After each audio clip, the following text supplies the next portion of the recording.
Welcome everyone. This morning, so glad you could join us. Our mission here at Lacers Well is to enhance the quality of your life in retirement by providing you with resources and activities that promote optimal health and wellness. Lacers Well is based on 5 pillars of well-being: purpose, social engagement, finances, health, and community. Today, we focus on protecting your finances through estate planning. And we are so happy that you could join us today for today's seminar on estate planning. We have some wonderful speakers here today. I'll be introducing our speakers. I'll introduce our first speaker, Erika. Erika Brown, she's a social worker with the City of Los Angeles Department of Aging. She specializes in working with the older adult population and family caregivers by providing services and referrals, training and field education to older adults, family caregivers, professionals, and college students interested in the aging field. Erika is also the case management program supervisor for the Los Angeles Department of Aging, and she also provides supervisory skills in dealing with client issues, client documentation, and support to the case managers in 18 senior centers. Erika holds a Master's of Social Work degree from the University of Southern California. She's also a speaker for our Aging Mastery program, and we really enjoy our partnership with her and the Los Angeles Department of Aging. She's just a joy and delight to work with. So now I'll give it over to Erika. Right. Good morning, everyone. I'm so excited to be here. I love speaking at our panels, or I know we spoke last year. Janet and I spoke last year at this same event. And also, like Stephanie said, I love doing the presentations for the Agent Mastery Program. That's something that myself and my former general manager started back in 2017, and it just continued. We started the pilot in 2017 and just continued. And I love working with Lacers, our city family. So thank you for having me here. So I'm going to get started just as, okay, good. All right, so today's for this portion of my portion of the presentation for today, I'm going to talk about advanced planning. So if anyone in here was just in the advanced planning class that partaked maybe a few weeks ago, it will be a refresher, but I hope that you enjoy. And for anyone, like Elijah said, we're going to have a question and answer session. So if you can reframe or at least put your questions in the chat, and then at the end, we'll get to it just for the sake of time, because it's a bit of information that we're going to go through today, okay? So planning before crisis, I always like to start this by asking this preliminary question: what does planning before crisis mean to you? So I would like to hear from at least one person. Maybe they can post in the chat, or if you can unmute yourself and tell me, what does planning before crisis mean to you? Anyone? Don't all raise your hand at once. Feel free to unmute yourself, somebody, if you know where that button is. You can just pop in. Or you can just type it in the chat. Yeah, Baljeet has responded in the chat. Okay. I can't see the chat, so if someone can assist me. Let me see, what did she say? Baljeet says being prepared. Correct. Straight to the point, being prepared. Yes, correct. So planning before crisis is, just like she said, knowing how to best prepare, right? And what does that entail? Because everyone's case, everyone's situation is different. Everyone's family dynamic is different, whether you're married, whether you're single, whether you have a partner, or whether you are widowed, whatever the case may be. Everyone's situation is different. So it's knowing how to best prepare for that, whatever your situation is, and being aware of your rights, your options. And I know Janet, when she comes on, she's going to talk about more of the legal aspect. And for right now, I'm going to talk about more through my social work lens aspect about planning, estate planning, and advanced planning. I always feel like planning before crisis is part of your self-care and your advocacy, standing up for yourself, making sure that you take care of your needs, especially when it comes to anything pertaining to health, your finances, all of that is a part of self-care. Also, we're going to go over some important resources, documentations. I know Laisha's going to go over the documentations for your retirement. So you're going to learn a lot today, and hopefully you take some good notes on some resources that will benefit you. So before I start this video, I always like to preface this by saying this conversation, although we refer to death multiple times, is not about death and dying, okay? It's about preparation. That is going to be the key word that you're going to hear multiple times today is preparation. Just like we have health insurance in case we get sick, we have car insurance in case we get into an accident. The one thing about death is inevitable. We're all going to pass away at some point. So there's no reason to shy away from these conversations. Since we know that this is going to happen, why is this the last thing on our list to prepare for when we know it's going to happen? We don't know if we're going to get sick. We don't know if we're going to get in a car accident, but death is inevitable. So let's take that stigma out of it. Can someone mute themselves? I hear a TV before I play the video. Okay. So we know that this is inevitable. So if you have gone these years and shied away from this conversation, today is where it stops, okay?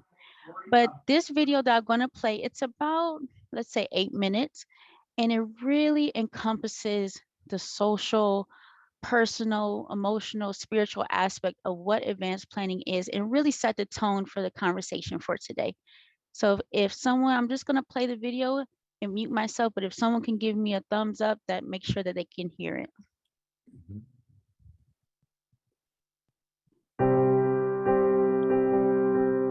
There are No.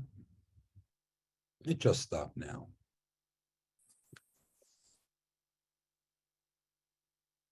Can the video be on full screen? so many stories. Every family has one. How they cared for a loved one in the waning days of their life. The question is, did you talk about their wishes in advance? Or did you have to guess what they really wanted? I could not believe more strongly how important it is for families to have these conversations. It was for my own family. It is for every family.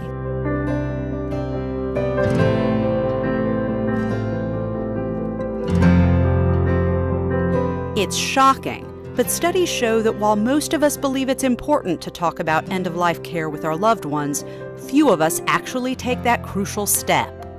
My dad was a pretty quiet person. We never talked about what we would do in the case of a terminal illness because it was difficult to broach tough topics with him. Brandon Hidaka was studying at the University of Kansas Medical School when his father was diagnosed with esophageal cancer. Brandon initially wanted to be the hero who would cure his dad's cancer through diet, but that was not compatible with his dad's understanding of the gravity of his condition. I eventually realized that my dad didn't need me as his doctor. He already had an amazing doctor, and that he really just needed me as his son. The lack of end-of-life planning created challenges for the Hidaka family as they struggled with Paul Hidaka's illness. We were going to deal with whatever happened in the future, but let's not talk about it.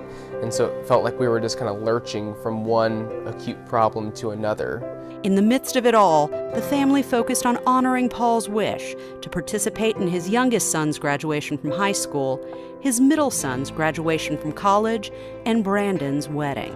He made it to all of those events before slowly slipping away.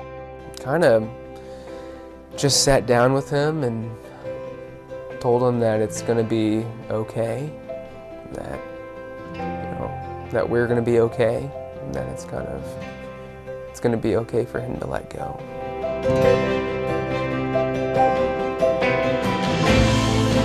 Terry and Richard Payne were blessed with knowing what their loved ones wanted. Over the course of several decades, the Paynes cared for Terry's parents and Richard's aunt. Decision making for us was easy because our parents took the right steps at the right times. Those steps included having an elder care attorney help the family draft advance directives, spelling out the end-of-life care Terry's parents wanted, based on their values and wishes. This was a godsend as her mom developed Alzheimer's. Whenever someone else would get sick or would die or have a trajectory of their own towards death, we opened the conversation again about what she'd want. We were able to avoid a lot of acute medical interventions because we had a really good sense of what was going on and what she would want. Even with documents in order, ongoing conversations are key. As tough as it is, you really need to do a suppose this happens kind of conversation, because I don't think the documents have been as helpful as those conversations and knowing the people in our lives.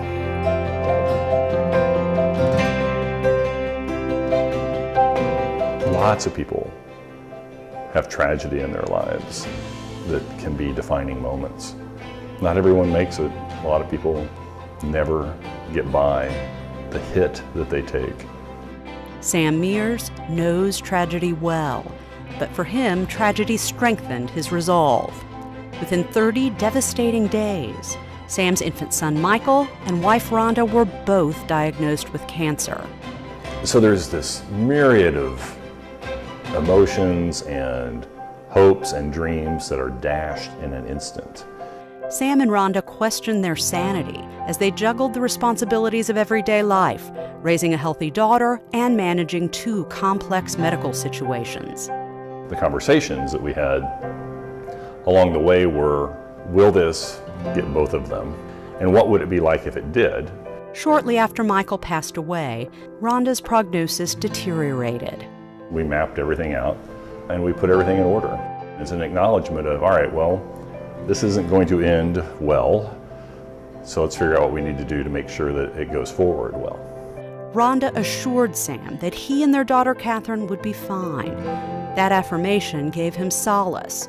Indeed, after Rhonda's death, he met and married Julie, and Julie accepted Catherine as her own. When Julie and I were dating, one of the conversations we had was, what happens if something bad happens? So that was a good conversation, and we both walked away from it feeling that we would be good partners in that kind of situation. Death and the process of dying is sad, but it's part of life. We're here to enjoy the time that we have, so acknowledge what that time was like, honor their memory, and keep moving.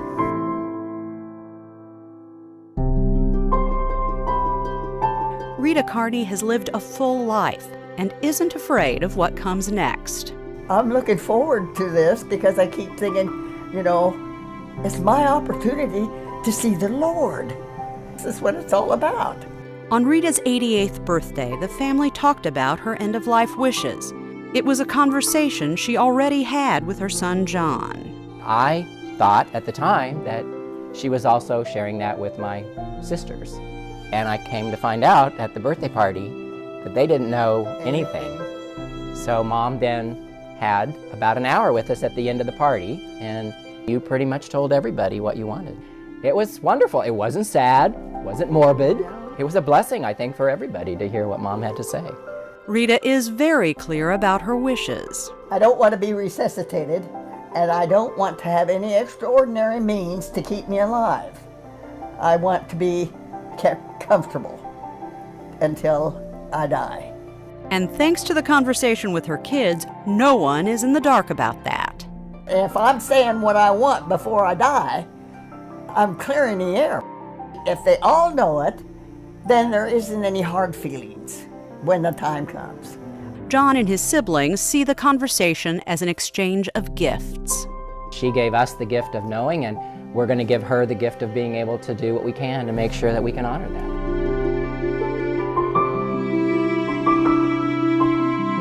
For Myra Christopher, making the case for the conversation is personal. In 1976, Myra's mom was diagnosed with a rare form of stomach cancer.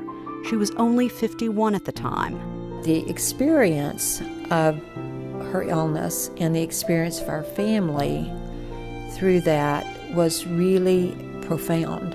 Juanita chose an aggressive course of treatment. Even so, doctors gave her a 50% chance of living 2 years. My mom was a deeply religious woman. She would say to me in the midst of her illness that God had a plan and that we might never live to see it, but this was not evil. Good would come from this. Although it was unheard of at the time and there were no hospices in Kansas City, Juanita wanted to live out her life at home, and Myra was determined to honor her wishes. What we had to do to keep my mom at home was really pretty bizarre. I mean, we broke laws, we did all kinds of things to keep her at home. While at home, she wanted to stay busy. In a request that was out of character, Juanita asked Myra to help her make a quilt. She said, dying is really boring, and I've got to have something to do. So through this quilt, she was able to tell all these family stories, and she was able to talk about what's really important in life. Her mother's death changed Myra's life.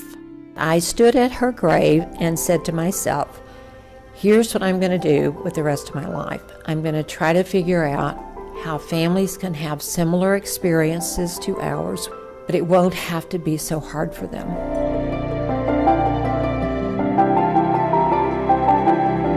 Having the conversation is hard, but understanding your loved one's values and wishes makes caring for them at the end of life much easier. I think the single most important thing is to have the conversations with a loved one or someone who is actually going to be your healthcare surrogate who's going to make those decisions if you can't. We should know what our loved ones want and simply be their agent. Be willing to take the first step and to say, this would be a gift to me if you would just share with me what's important to you. And it doesn't have to be that you have this gut-wrenching, heart-to-heart that day. It's a process. Sooner or later, we're all going to die. And you're not doing this for yourself, you're doing it for everyone around you. All of our days are numbered, and we would probably all do well to consider how we want to be spending our remaining days most congruent with our values and goals.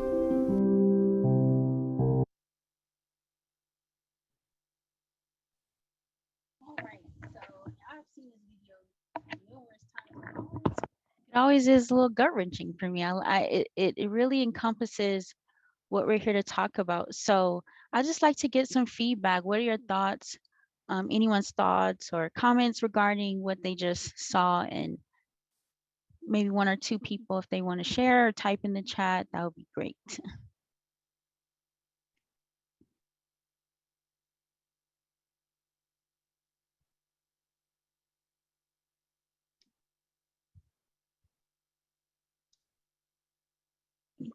Any new comments? I can't see the chat. Yes, Felix says, sad but true.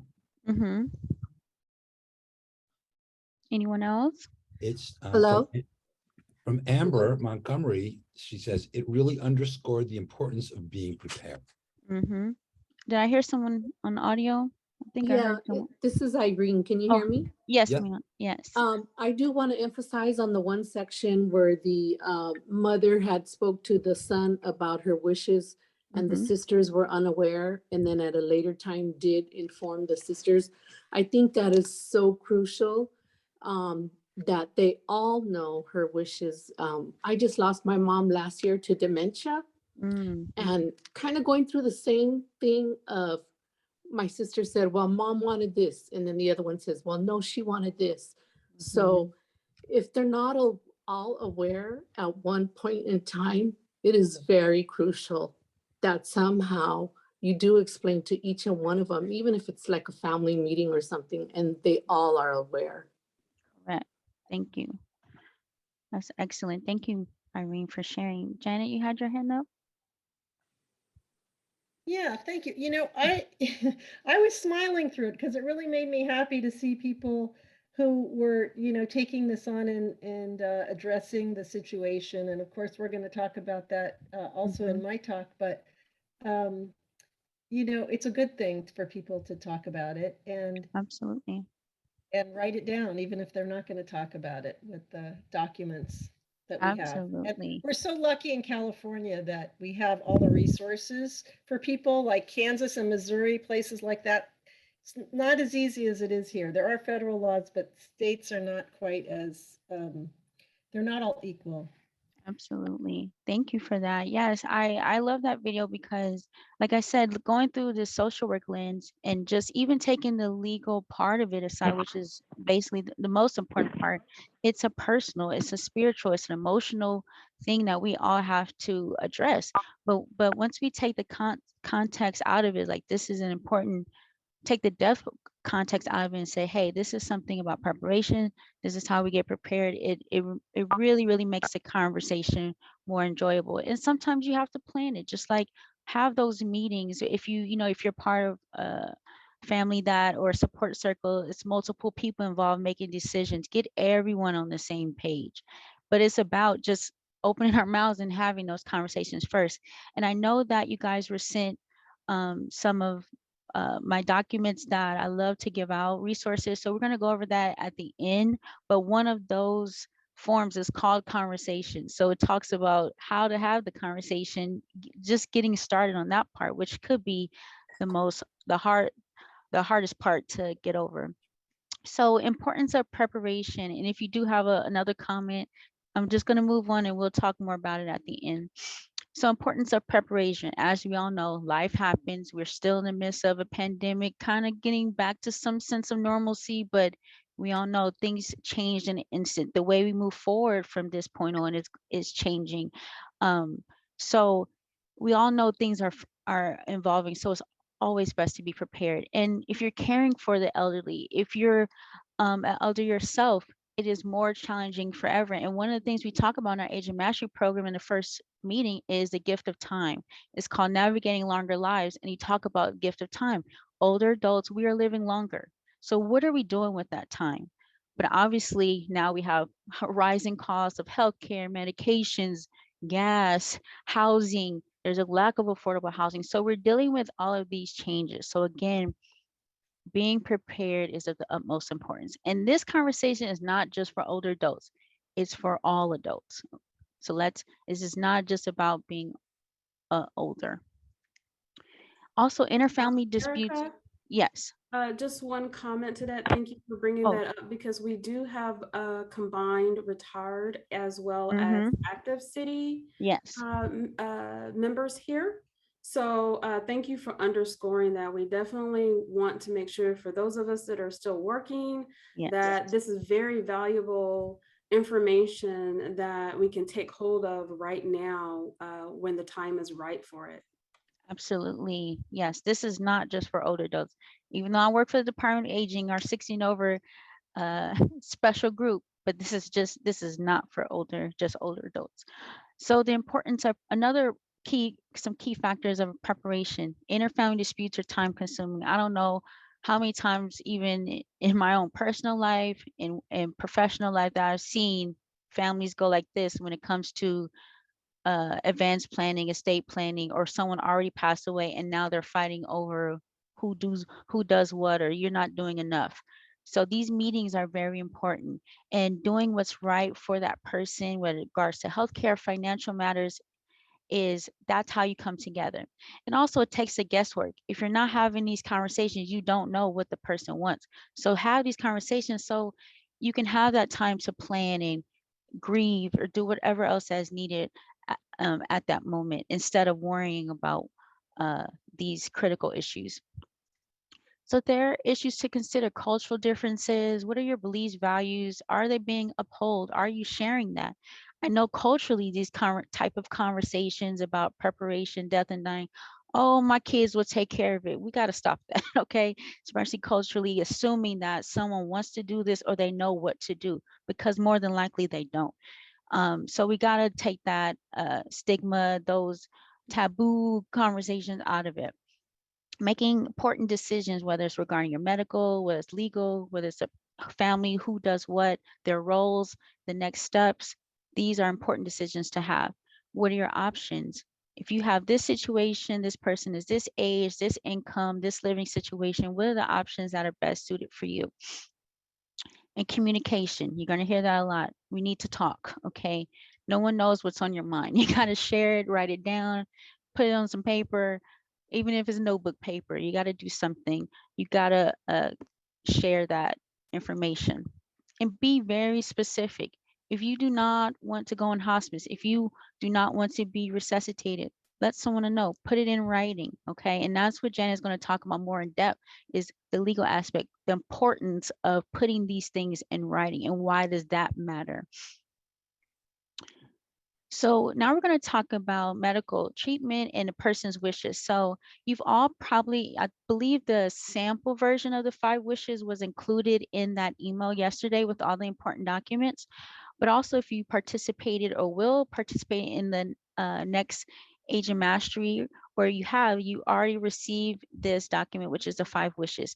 Now we're going to use the 5 wishes for today's conversation, but it doesn't have to, you don't have to only use the 5 wishes. I personally love it because it adds a different personal, emotional, and spiritual aspect to advanced planning, or I'm sorry, advanced directive.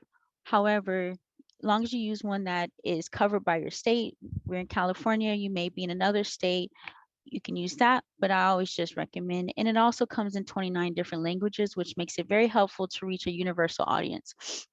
So at this time, decide who will be making your decision. Who will be the person to help you with your decision making? Who's going to be your healthcare agent, right? So, and once you decide, like, hey, here's my options, whether it's a sibling, spouse, partner, whether it's your eldest child, whoever it is, have that conversation with them first before you put them down on any paperwork. Because they may have some reservations. They may not understand what this decision means. So have that conversation first. Make sure they respect those wishes, whatever they are. Those are your wishes. So we want to make sure they're upheld. So the rights, you're in control of your quality of life, whatever that means to you. But having these documents in place, doing your estate planning, doing your advanced planning, you are maintaining your sense of independence. You're continuing that. So that's why these things are so important. Even if you become medically frail, incapacitated, you're still maintaining that sense of independence. And people will understand the purpose of your medical treatment. And also it's about that person's dignity, respect, their values, and you being honest about what you want and your needs. Okay.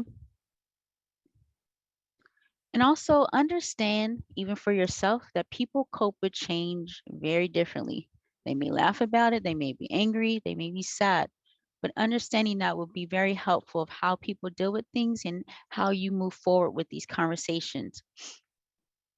So advanced directives are instructions given by individuals specifying what actions should be taken for a person in the event they are no longer able to make decisions due to serious illness or incapacitation. Okay. And so we have, you may hear different terms, and I know Janet in her presentation goes a little bit more specific into that. So you may hear advanced healthcare directive, you may hear medical power of attorney. Also, there is a pulse, which if you decide, especially in California, like she said, a lot of different states, a little tricky, but here in California, you can also sign a pulse, which talks about your medical care preferences, interventions, but that is something that you first start and you discuss and have signed by your doctor. Also, taking a step further, DNR, if you do not want to be resuscitated, meaning you don't want to have CPR, it has to do with your heart not beating and they providing that specific medical treatment. It does not conflict with other medical treatment while you're in the hospital. But if you do not want to be resuscitated, meaning no CPR, defibrillator, then there's a next step that you can take. But again, it has to be signed by your doctor. So those last 2 forms, talk to your doctor first, go over your options, and then they can sign those forms for you. But only if and when you decide that that's something that you want. So these documents must be drawn up, completed before becoming incapacitated, okay? But you may never become incapacitated, but they have to be drawn up before. You don't want to get the situation where you become incapacitated, you may be going to slip into a coma. Now and you didn't have these forms completed, and someone else is making decisions who you may not want to make decisions, or decisions that you do not want. So you may have a person you do not want, or a decision being made that you do not want. So again, instead of having that confusion, just put it in writing in your advance directive. And again, we're still talking about medical treatment. If physicians, healthcare personnel, they want to see these type of paperwork. So I always recommend giving a copy to your doctor, having them put it in your medical file. Very important that you, and again, you start these conversations with your doctor as well as your support circle. However, doctors can refuse to comply if it's an objection of conscience or if the wishes are medically inappropriate. That is less likely to happen, especially if you have a conversation about what you want moving forward. But they can refuse to comply.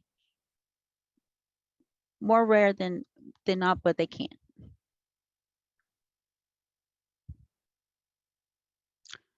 So again, the 5 wishes, it puts your wishes in writing. It's very simple. It's everyday language. And I'm just going to go over it briefly. You do have your sample copy again. It's written, it's the same exact version of the original.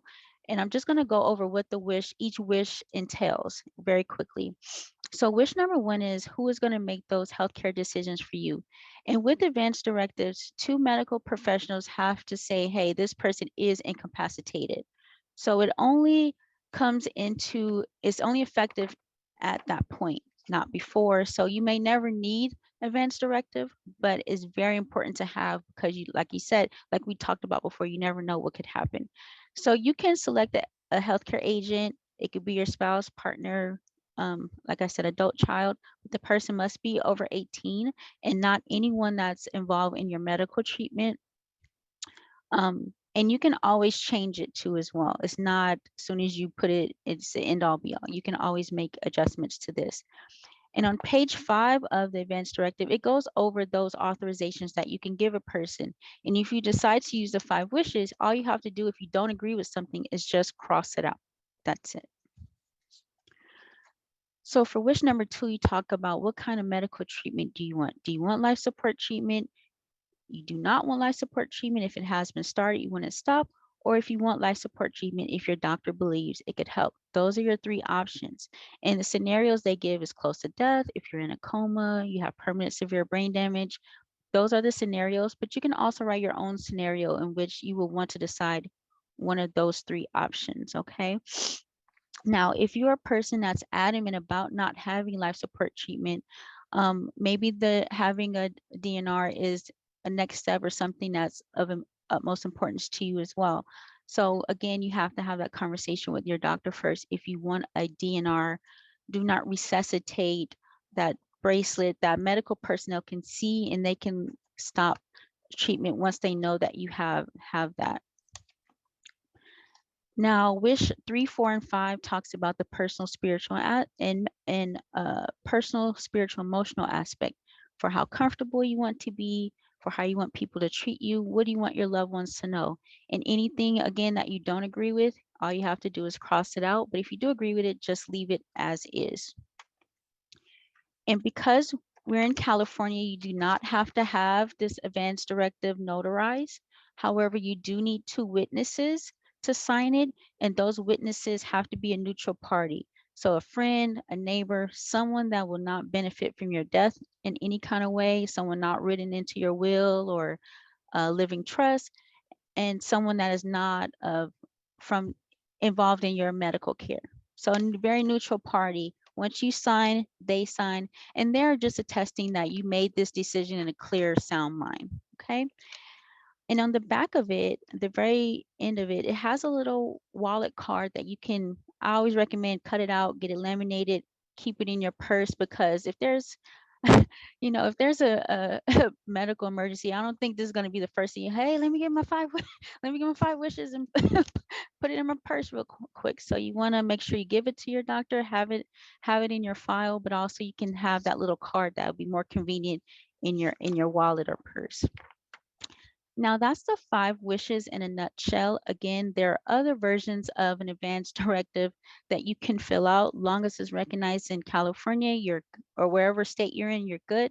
But I just always love the 5 wishes and how easy it is to follow. So benefits of having advance directive, which is so important, is a person's voice is heard when they can no longer speak. And I really think this encompasses what estate planning, what advanced planning is all about. Your voice is still being heard if you can no longer speak. And it documents your wishes to whatever your life-sustaining treatment is. And also there's a documentation if you don't want medical treatment, but if you don't want it, take a step further and talk about with your doctor getting that DNR order signed. And it ensures your treatment is consistent with your preferences, whatever that may be. So again, we talked about what a DNR is, but it covers under cardiac, going to cardiac arrest, or pulmonary arrest, or you need CPR. That's what it covers. Not every type of medical treatment, okay? So again, if you're a person that's adamant about not having life support treatment, maybe this is another option for you, is getting that DNR order, but talk to your doctor first. Now we're going to go into some of the legal documents. And again, Janet is going to elaborate more. So if you do have questions about these, save them for her because she's going to talk about them more in depth. But I just want to touch bases because these are just forms that are very important when it comes to estate planning and advanced planning.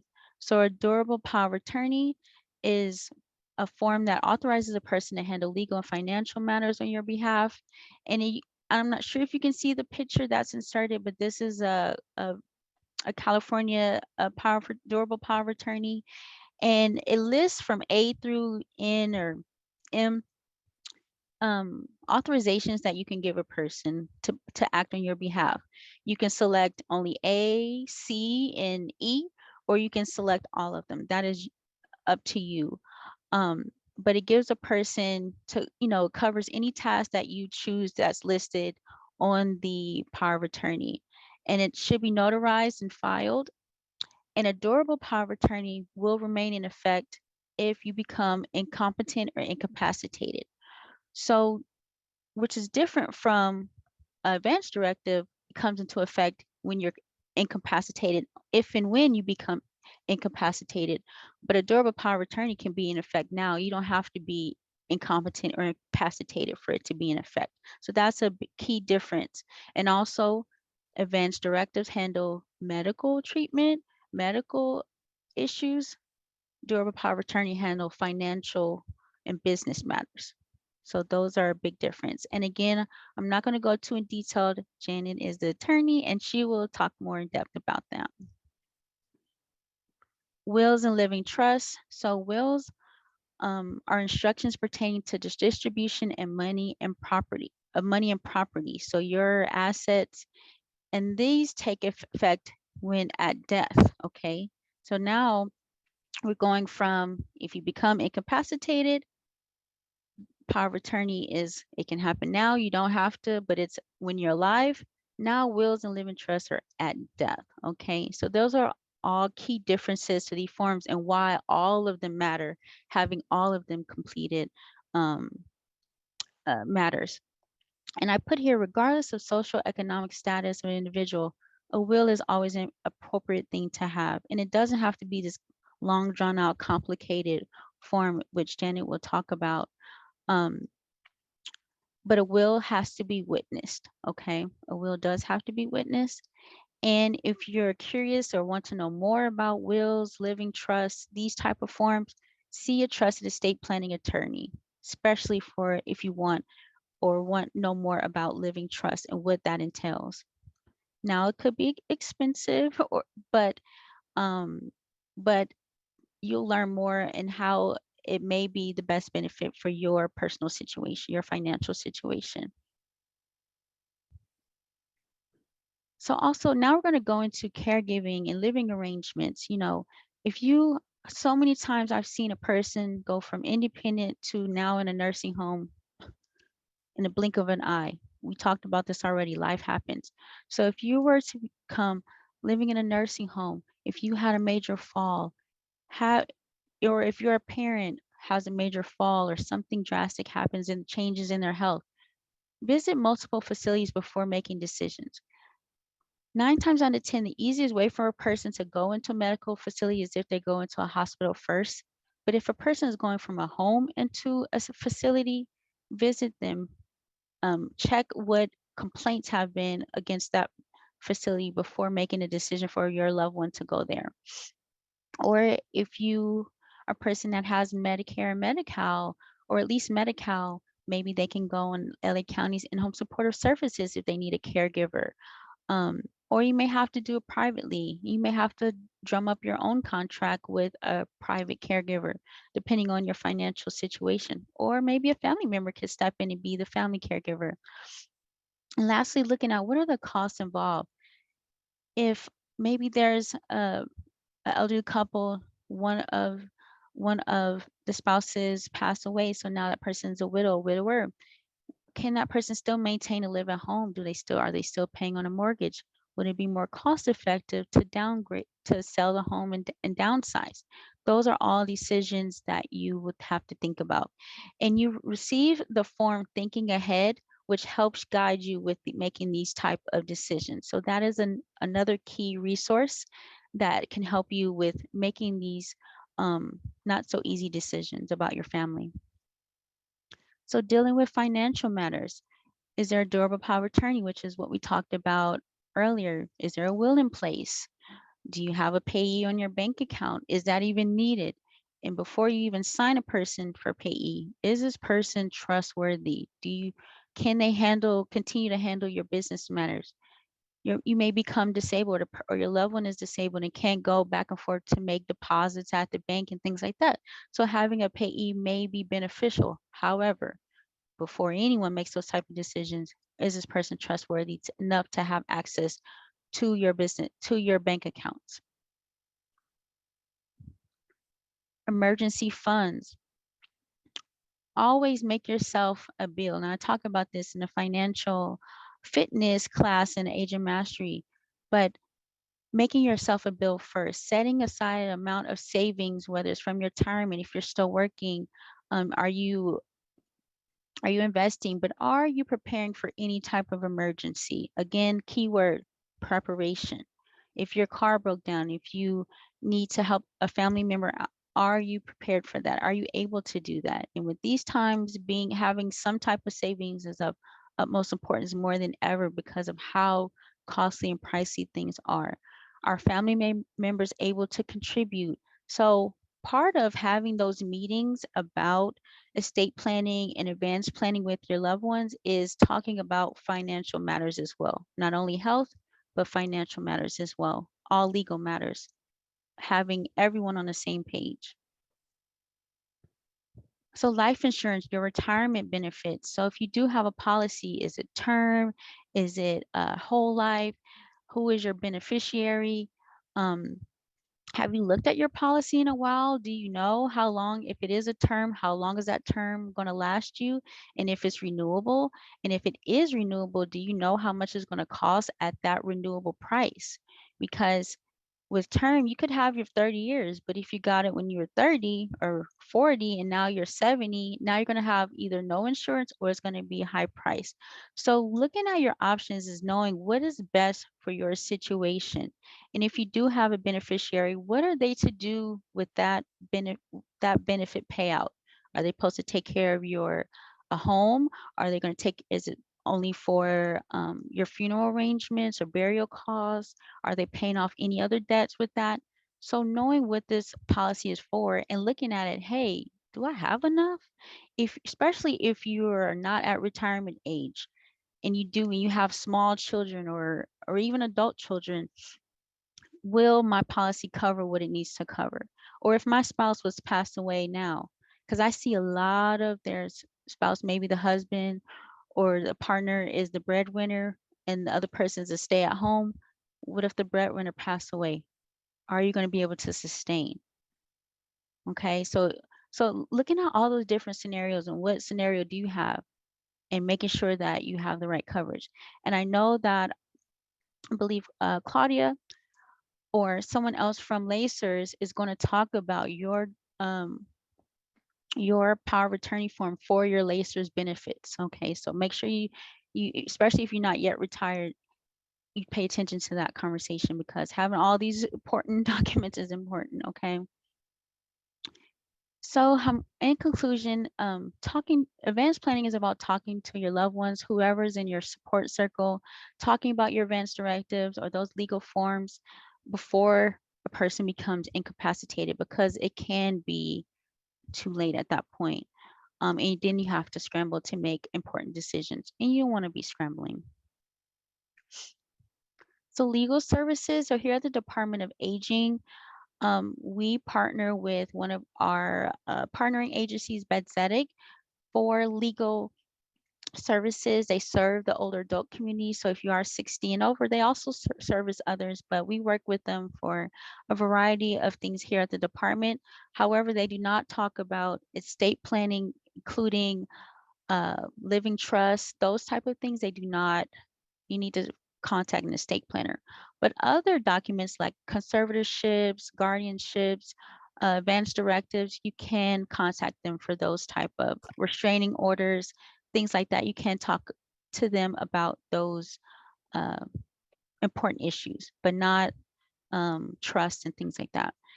So here's their contact information. It will be, you can take a screenshot, you can write it down, but it will be in the video. So you will have access to this information. So I'm not going to leave it up too long, but if you want to take a screenshot, go ahead. All right, it's responsibilities at death. So payment of debts, final expenses. Again, these are all conversations that you will have with your loved ones when you have your meeting. If you haven't had that, who knows where your life insurance benefits are, who's going to distribute what, who's the executor of your will, where is your will? If you've created one, where is it? What funeral and burial costs are involved? If you're like my parents, my mom prepaid a long time ago for their burial plot, but maybe you didn't, and you need to know, and they don't know where you want to be buried. Do you want to be cremated? So having those conversations is really, again, so important, but put them in writing and know where all your paperwork is. So you received a form in that email. It's about where to find my important documents, right? I don't know, you may not know where your parents' documents are and what file do they keep them in, or are they super organized and you know which file and where to go in the event that you need to look that up. Do you have a list of passwords? So that form, where to find my important papers, is very key to help you get organized in the sense of where is everything? Where's my children keep their things? Where are my things? So make multiple copies and hand it out to all your loved ones so you guys can all be on the same page with that.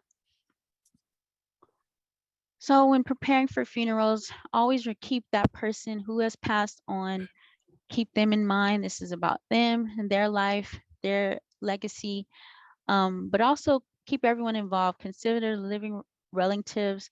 And is this funeral the cost with the funeral, is it something that you can handle? Did they have something, any financial payouts that will cover it? So keep in mind, and finding out what's available is very key. And also upholding any cultural beliefs and traditions is important as well when preparing for a person's funeral. And lastly, dealing with loss. As a social worker, I would be not doing my job if I don't talk to you about reaching out for support. Definitely with your retirement, definitely LACERS offer a variety of support. They're a key component in dealing with your retirement matters, or even guiding you and offering so many resources. I know they have so many classes and presentations. I'm like, wow, LACERS does the darn thing around there, okay, for the city people. But dealing with loss, are you reaching out for support? Are you giving yourself time to grieve? Are you mourning properly? I know someone mentioned that they lost their mom recently or in the last year. Have you given yourself that time? Okay, that's very important. And give time to move forward too. If you remember the gentleman who lost his son and wife at the same time to cancer, he was able to move on, remarry, move on with his life, but that still doesn't mean that he doesn't recognize and appreciate the legacy that his wife and son left. And reach out for grief counseling or any support groups. Telephone support groups are now readily available, or virtual groups. So I wouldn't be doing my job as a social worker if I didn't stress the importance of taking care of yourself if you are dealing with loss. And grief is the price we pay for love. Always remember that. Lastly, some important things to remember that we talked about. I'm sorry if I went by so fast today, but I know we're on a time schedule, so I want to be cognizant of that. So start the conversation earlier rather than later. Being sensitive to a person's needs and wants. Involve your spouses, partners, siblings, children, or anyone in your support circle, so there's no conflicts regarding through the lack of communication. Keep your documents updated and relevant, even if you move to out of state, making sure those documents are still upheld in that state, or you may have to change those forms. And review and keep in mind the 5 Ds. So review your docs after a divorce, death, there's a new decade, there's a decline in health, or a new diagnosis. So those are the 5 Ds. When I always take another gander at your documents that you may have. Okay. And this is the information at the Department of Aging where I work at. That's our website, aging.lacity, or our front desk number, or you can always call 311 for city resources. And that is it. Thank you so much, Erica. She's you, going to stay Erica. on to answer questions later on. Now we're going to be moving on to a presentation by one of our own, Claudia Batres Flores. She's a benefit analyst with the Legal Processing Unit here at Lacers. She has worked for the City of Los Angeles for nearly 7 years with now I think 3 of those, I believe now, with Lacers. Claudia holds a degree in criminal justice. Prior to working with the City of Los Angeles, she worked in the nonprofit sector with victims of interpersonal violence as an advocate. So now I'll hand it over to Claudia. Thank you, Stephanie. Good morning. So I'm here to talk to you today a little bit about the Lacer Special Durable Power of Attorney, and Elijah, is going to help me share that. Go to from the Lacer's website here, you can go to Forms and Info Sheets, and this is where anyone can find our Power of Attorney document. We're going to scroll all the way down to Power of Attorney, and as you can see, you can find all the other Lacer forms that you may need here. Well, many of the forms, and then we're going to look at the first link. And so this is what the Lacer's Special Durable Power of Attorney document looks like.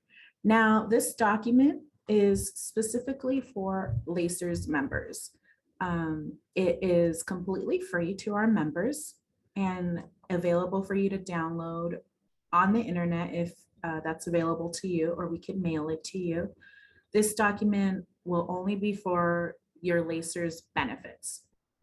If you don't have an existing power of attorney and you want to appoint someone to have power over your benefits, to make decisions over your benefits, then you would use this document for that purpose. If you have an existing power of attorney as well, whether it be as part of your trust or an existing power of attorney on its own, then you can always submit that to Lacers for review. But if you don't have one, you've been considering about it, or these conversations today prompt you to think about it, then this is available to you for free. So as for the power of attorney, there's a few things that I just wanted to point out. If we go back to page 1, as Stephanie mentioned, I'm with the Legal Processing Unit, and there are other links available which will show you at the end of my brief talk here that can walk you through with step-by-step instructions that will walk you through on how to fill out the document. However, if you need any more additional assistance in how to fill it out, then the Legal Processing Unit is more than happy to assist you with that. As far as the specific decisions to make within the document, the specific powers and rights you're going to give to another person, those are solely your decisions. And I would just suggest that you read the document thoroughly. You ask any questions that you may have, and we'd be happy to explain to you what each section means, but we can't advise you on what to fill out. As I mentioned, if you have an existing power of attorney, then we can go ahead and accept that as well. However, if your power of attorney is for health or a health directive, that is completely different. And that is not something that we'll be able to use for the purpose of managing your LACERS benefits. Now, I just want to point out a few terms. So the principal is you, the member. And the person appointed, the attorney of fact, or the agent are all interchangeable words for the person that you are appointing as your, essentially everyone calls it as your power of attorney.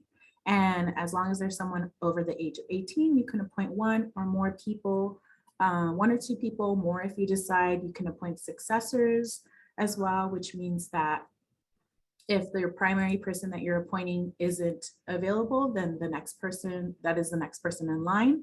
And this document, as I mentioned, is completely free because it's available for download, and you don't have to have it notarized, but that is an option to you. You can have it witnessed, and you can have it witnessed by two adults, so two people over the age of 18 who aren't already part of the power of attorney. So someone you're not already naming in the document, someone completely separate to it, can be a witness to that. And all we require is your IDs. And then the process is that you submit it to us. We submit it to the city attorney. It does take about 3 or 4 weeks for review. The city attorney reviews it and approves it. And then you receive notification from us. So you don't need for those of you who are still active members, the power of attorney is not a requirement for retirement. You don't need it, but you can have it if you like. And it goes back to being prepared. If something were to occur, you were to become incapacitated for whatever reason, you're unable to manage your own benefits, then we can use the document we have on file for you so that you can have someone else manage your benefits on your behalf if you need it. The document can be effective immediately upon your signing and upon approval from city attorney, or you can decide to make it effective upon your incapacity. If the time were to come that you do become incapacitated, then that's when that document would take into effect. If you don't ever become incapacitated, then the document is just on file with us and it doesn't go into effect, and then no one other than yourself has power over your benefits. I just want to remind everyone that even if you may be married, your spouse, your children, no one else related to you or even your family is able to manage your benefits. It's only yourself as the member. And so a lot of times members have the misconception that spouse can do things on their behalf, but they can't unless they're named as a power of attorney. So that's important to keep in mind. So again, you don't need it, but it is available to you completely free. And as I mentioned, incapacitation, we confirm incapacitation through at least one doctor's note as far as our own document goes. If you have your own power of attorney, then that may be different. You may require 2 doctor's notes or something different, but ours is at least one doctor's note saying that you have been deemed incapacitated. At any time, you can change it, you can terminate it. It's completely up to you. However, it is also your responsibility as a member to notify us of the changes or termination. We can only go off of the latest document. And the document is in effect as long as you don't terminate it.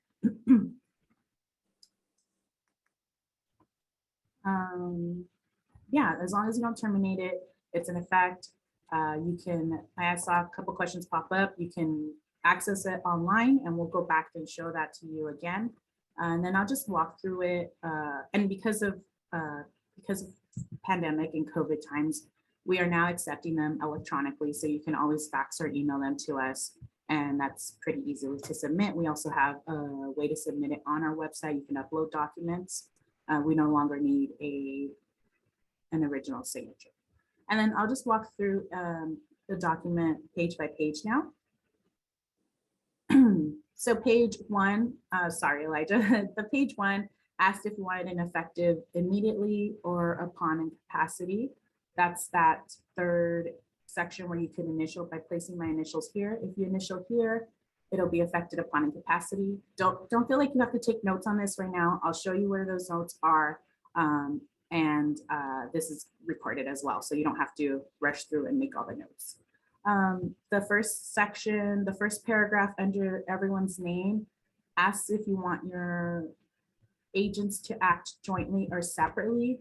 What that means is that they can either make the decisions individually if you name more than one person, or they have to make all decisions together, meaning any forms that they'll have to change, they have to sign for changes, they have to be signed jointly as well. Page 2, please. So on page 2, the top part is talking about beneficiaries. You can give your agent the power to change your beneficiaries if you like. It's not mandatory. Again, every decision is your own, so you can leave it blank or initial it. And you can also give them the ability to name themselves a beneficiary if they are not already named one or not.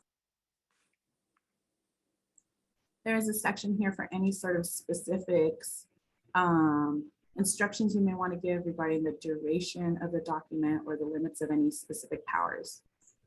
As I mentioned, this section where it says name of successors 1 and 2, the successors are people you are naming who will be in line of succession if your primary agent cannot or is no longer willing to act as your agent. So let's say you name a spouse and that spouse is no longer able to act as an agent, and then you name a child as your first successor. Then your child will be able to take on that role. And then anywhere where it says principal initial here, that's you, the member's initial. You need to make sure that you initial, and the document does have to be filled out thoroughly in order for us to be able to, completely in order for us to be able to accept it, or otherwise we'll send it back to you and ask for corrections. We could go on to page 4. Page 4, you're initialing and agreeing to all of the terms on page 3 and 4. Now page 5 is for, so I'm seeing a question about naming as who you name as a successor. It's up to you who you give those powers to. It can be a spouse or a child, it can be a family member, it can be a friend, it can be anyone. That's anyone you trust, and that's completely up to you. Just keep in mind that you are allowing this person to make decisions and changes upon your lacer's benefits. So you can put them in any order you like. It doesn't have to be a spouse. So page 5, we'll have to have this agent, so the person you're naming as your attorney in fact, sign it and have all the information, and that's them agreeing to taking on this role for you. Page 6, please. Page 6 is for you, the principal, you, the members, signature acknowledging and executing the power of attorney. Now, you don't want to, if you're going to have it notarized, which is also part of page 6, you want to make sure that you don't sign it until you're in front of a notary. Page 7 is for your signature to be witnessed. So you also want to make sure that you don't sign it until your witnesses are available to witness your signature. You can fill out the rest, but your signature does have to be witnessed or notarized. And it's either or, it doesn't have to be both. So if you've gotten it notarized, you don't have to get it witnessed.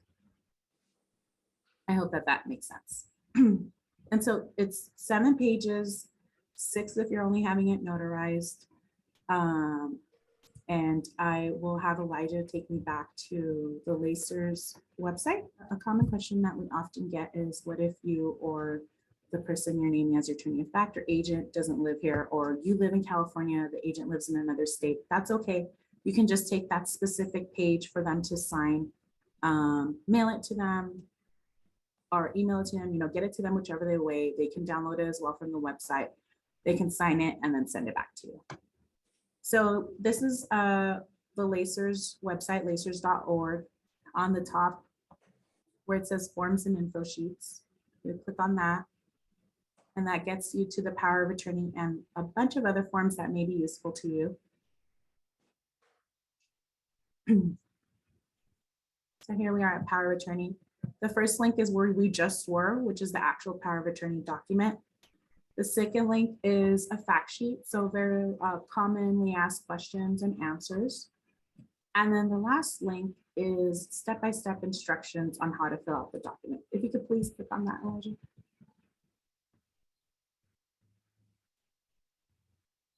So you could click through here and it describes what each section is page by page, and it tells you specifically what needs to be filled out, what needs to be initialed, what each spot means.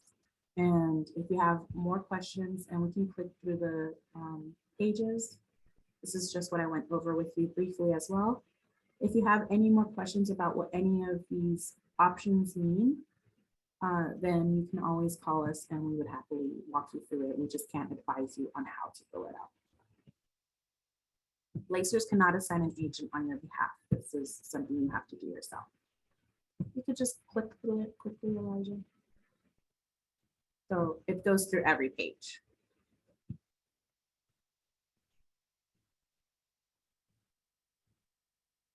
And that's just very briefly on the Lacers special durable power of attorney. This power of attorney is for Lacers members only, for the managing of Lacers benefits only. And it's available for you free on the website. If you have an existing power of attorney, you can always submit that to us as well, and we will send that for review. It's not a requirement, it's an option for you. And I believe Janet is going to speak to you more in depth about power attorneys outside of the Lacers one. Thank you all for your time. Any questions, I'll be happy to answer later in the chat. I'm just going to do a quick introduction. Janet, she's no stranger to us. We've worked with her for many years now. She's practiced in the area of elder law for the past 32 years. She was formerly the director of the Family Caregiver Project at Bethesda Legal Services. Janet currently has her own elder law practice where she finds solutions to family crises involving long-term care. She serves on numerous local and statewide committees and as technical advisor to many projects concerning the legal rights of elderly and incapacitated individuals. She has co-authored numerous articles and publications, including the Caregiver Companion, and has delivered hundreds of speeches in both English and Spanish. Janet has received awards from AARP, KCET, Skirball Foundation, MAPS Charities, and the California Council for Gerontology and Geriatrics, and Alzheimer's Los Angeles for her professional contributions in this area. Janet and her two colleagues, Sarah Gelbard and Anat Lewis, formed JSA Consulting to provide education and consultation to working and retired caregivers. She received her BA degree from the University of California, Berkeley, and her JD degree from the University of San Francisco. You can visit Janet's website to learn more, and I'll put that in the chat at janetmorrislaw.com. So now I'll hand it over to Janet. Thank you. So I know there was a lot of questions about when and why powers of attorney. We will go over that, and we can also answer that later in the Q&A. I just want to start talking more deeply, in depth, about the powers of attorney and the legal planning that have been discussed by Erika and Claudia. So we know that everyone should plan if you're an adult 18 and over, whether you're healthy or health challenged, whether you're in a traditional or non-traditional relationship, or even if you don't have many relationships, like we said, if you don't have anyone that can be your agent, there are other people who you can choose, but you have to do it now while you still have capacity. So all of this planning is in case something should happen to you, you have a plan of who's going to take over for you. And that's very, very, very important, as you have heard. So if you don't do it now, it may be, too late to do it another time. So we have to think for the future and to protect ourselves and our loved ones. So obviously everyone gets older, anyone could have an accident. You could lose capacity by bumping your head, by having a stroke. many different diseases, Parkinson's, Alzheimer's, ALS. God forbid any of that, you know, we don't want that to happen to anybody, but sometimes those things happen. Also, you need a plan because you may be out of town and you want someone to be able to access your information easily. And you want to, you know, you want people to do what you want, and they won't know what you want unless you tell them. So you either have to tell them by having a person-to-person meeting with your family or your loved ones, or in writing. So what is in your plan? I'm going to talk about the toolbox for planning. So there's certain things that are going to operate during your lifetime and certain things that are going to operate on death. So during your lifetime, the toolbox consists of durable power of attorney for finances, durable power of attorney for healthcare or advance directive. Those mean the same thing. A living trust. There's something called the transfer on death deed that you could do during lifetime. Have your life insurance policies ready. Oops. And I have my bar here that's not letting me see. Long-term care insurance, of course, to plan for the cost of care that you may need. Trying to figure out how to move this bar. Hang on. Okay, I'm going to move it up here. Very good. Disability insurance, etc. No, it's not. I don't know why it's not moving. Click on your screen on the presentation and then use the back and forth. Make sure that you're on the window. That's what it is. Okay. So after death, what kind of documents operate after death? Obviously, a will only operates upon death. Life insurance benefits go into effect upon death. And your living trust, the part of it that gives your assets to your beneficiaries, operates on death. But as I'll discuss, the living trust also operates during your lifetime, like the powers of attorney. When should you plan? Now. When it's too late, you can't plan anymore. You know, when you already are incapacitated, you can't plan. Every day people call me because their mothers and fathers and sisters and brothers are in nursing homes. They can't make decisions for themselves, and the family needs to know, how do I make these decisions? How do I go forward? Where is she supposed to go next? You know, Medicare is not covering this. How do I handle all these problems?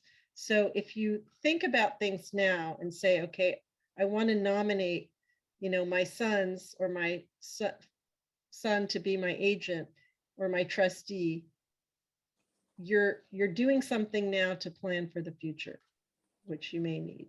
Most people these days, nobody drops dead suddenly of a heart attack like they used to. I mean, some people do, but now there's more people living with incapacity for many, many years. So there's more reason to plan now than ever before.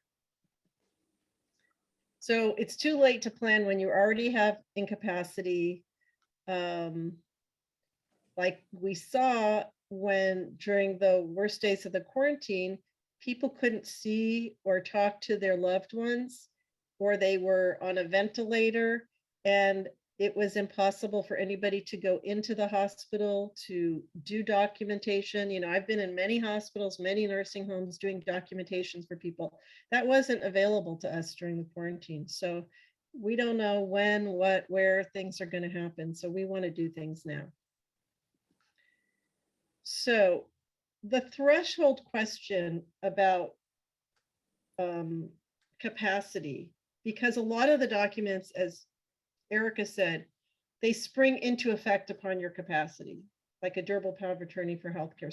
You have the power to make your own decisions now, but when you become incapacitated and 2 doctors certify that, the document springs into effect. You could also make your trust or your power of attorney for finances a springing power that springs into effect upon incapacity. So you have all the powers now to make all of your decisions about your health, about your finances, about your retirement. But should you become incapacitated, your documents would spring into effect and become active. So that that talks about your healthcare decision, legal, financial decisions, and what the law in California, it's called the Due Process and Competent Determinations Act, says just what I said. You make all your decisions while you still have capacity, regardless of if you have powers of attorney or not.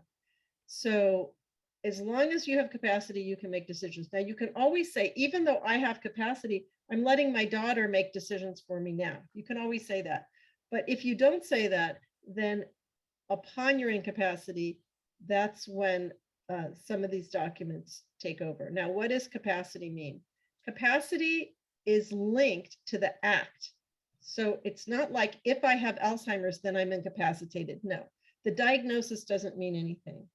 The question is, in any single document that you're going to sign, do you understand the document right now that you're signing it? You have to understand the thing that you're signing at the time that you're signing it. So you could be 95, you could have diagnosis of Alzheimer's, you could not be able to speak. You could still communicate if you understand what the document means and that you want to sign it, or you want somebody to sign it on your behalf, or you want somebody to make decisions upon on your behalf. So that's what the Due Process and Competency Determinations Act. Now, is it clear to everyone what that means? No, it's very vague, okay? But it does mean that a mere diagnosis of dementia does not prevent you from doing any planning, as long as you can understand the documents, okay? So let me give you an example. A power of attorney for healthcare. What does that mean? What are you signing when you do a power of attorney for healthcare?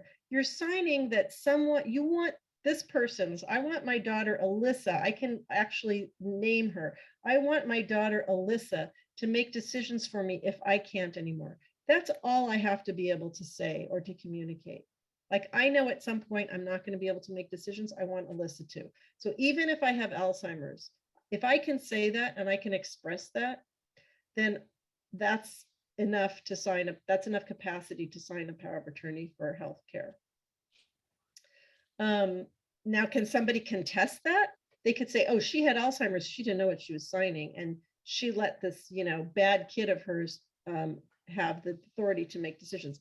Yes, it can always be contested, but certain things you can do are to have a lawyer write down notes about discussions about what you were saying at the time that you filled out those documents, to have a witness to say that, yes, I understood what I was signing at the time that I was signing it. This is especially problematic in wills, especially if you're changing an estate plan from giving everything to one person to giving everything to another person, and you've been diagnosed with dementia. Doesn't mean you can't do it, but it's very problematic because there's very likely a possibility that somebody's going to contest that change. So lawyers have to be especially careful to maybe videotape, document, get a neuropsychologist to do some testing to see that you have decision-making capacity around estate planning, which is making your wills and trusts and powers of attorney. So what we're talking about, what we have been talking about, is surrogate decision-making, which is authorizing others to make decisions for you and to sign on your behalf, either right now while you still have capacity or in the future when you become incapacitated. And what are these tools in the toolbox? So we're going to talk about the POA for finances a little more in depth. So this is a copy similar to what Erika showed. It's a statutory form, durable power of attorney for finances. It's a California form. There are many forms. I get calls all the time with people saying, oh, I did my power of attorney, I got it off the internet. Or I went to Staples and I got a form.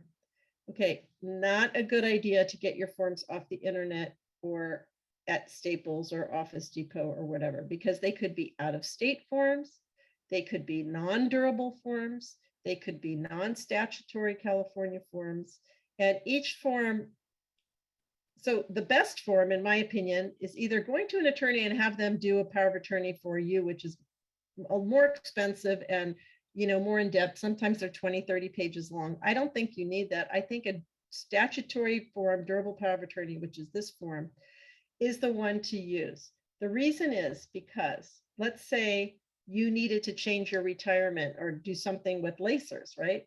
A California or with Bank of America, the California statutory form specifically in the California statute says that the third party that you're asking to do something like Lacers or Wells Fargo or Bank of America cannot say, we won't accept this form because it's not on our form.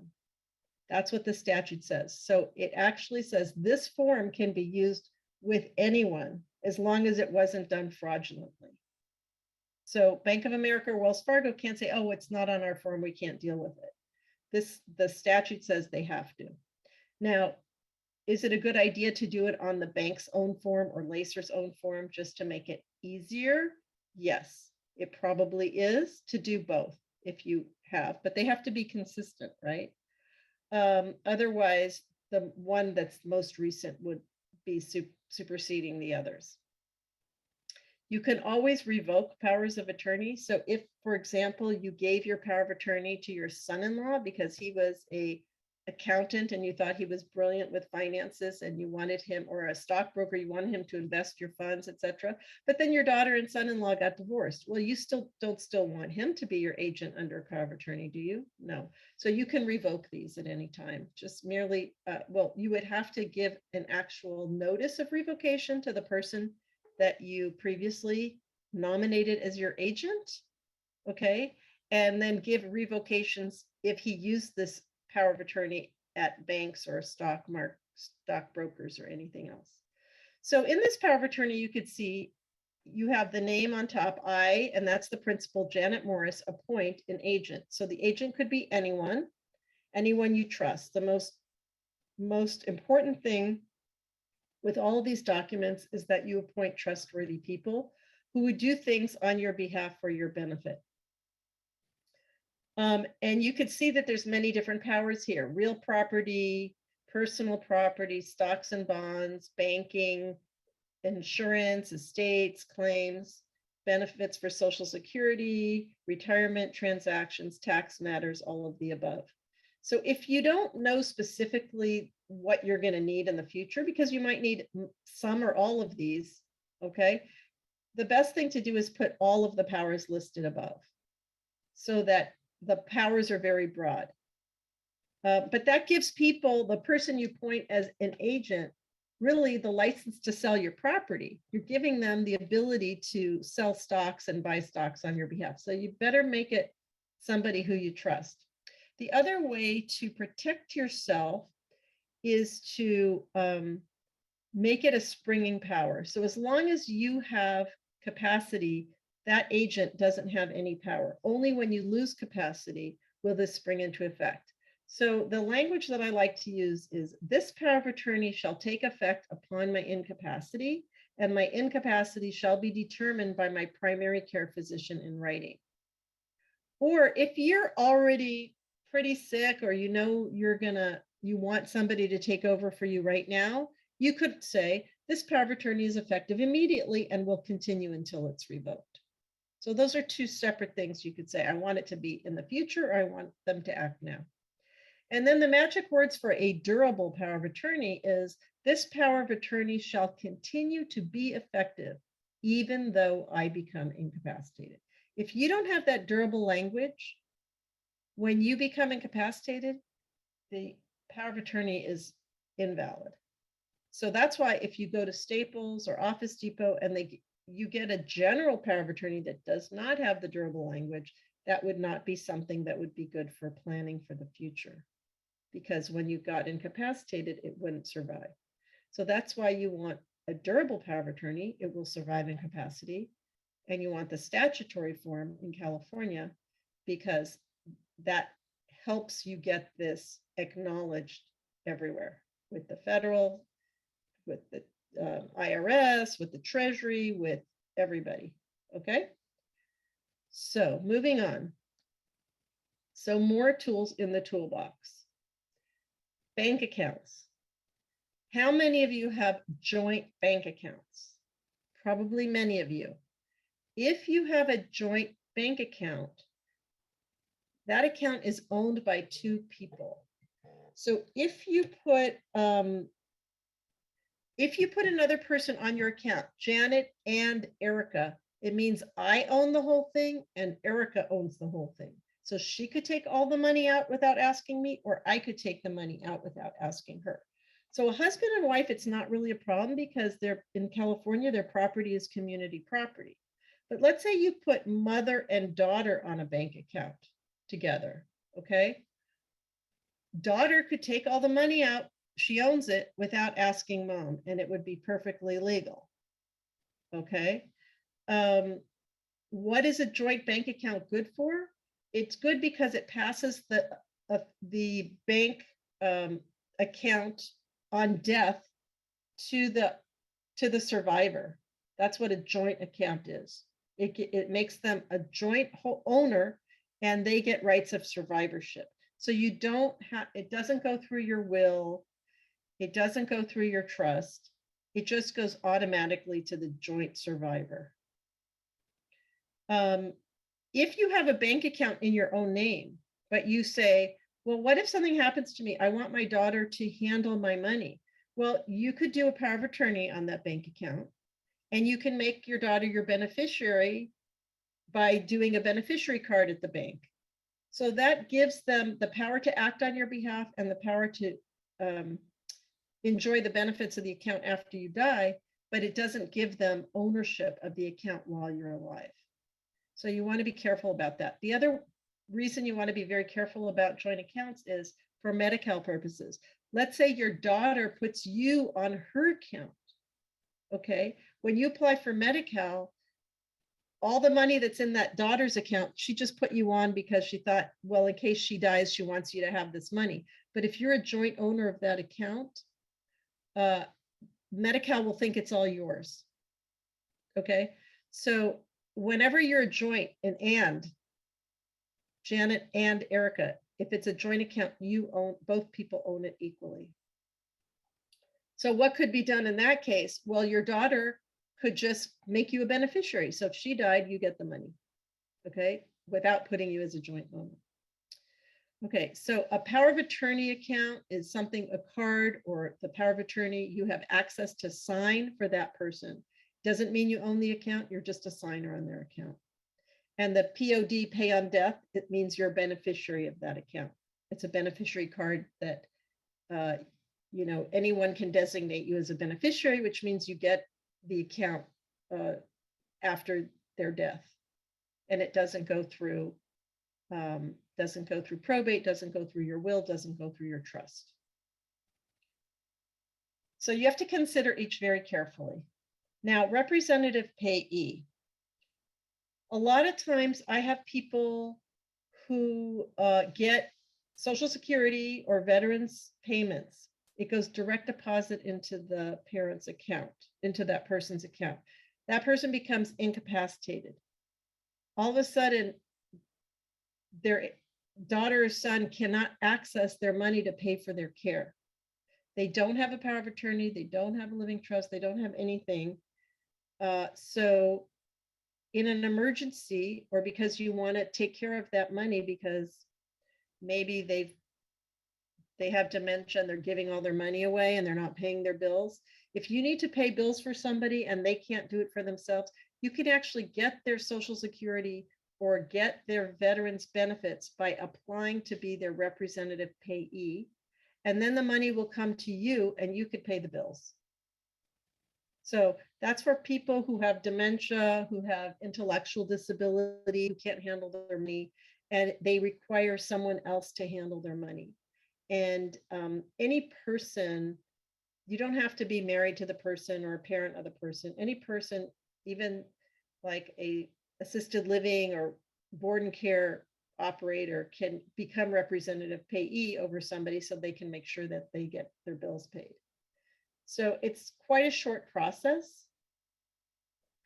Although I'm in a situation right now where my client is accusing the son of her best friend of financially defrauding the mother, and she applied for rep payee, but the son also applied for representative payee, and the board and care operator also applied for a representative payee. So it's kind of in limbo right now, but usually that's not a problem. And, you know, if you're the only one applying, you usually get it. They will require the doctor to, you know, confirm that the person is incapacitated.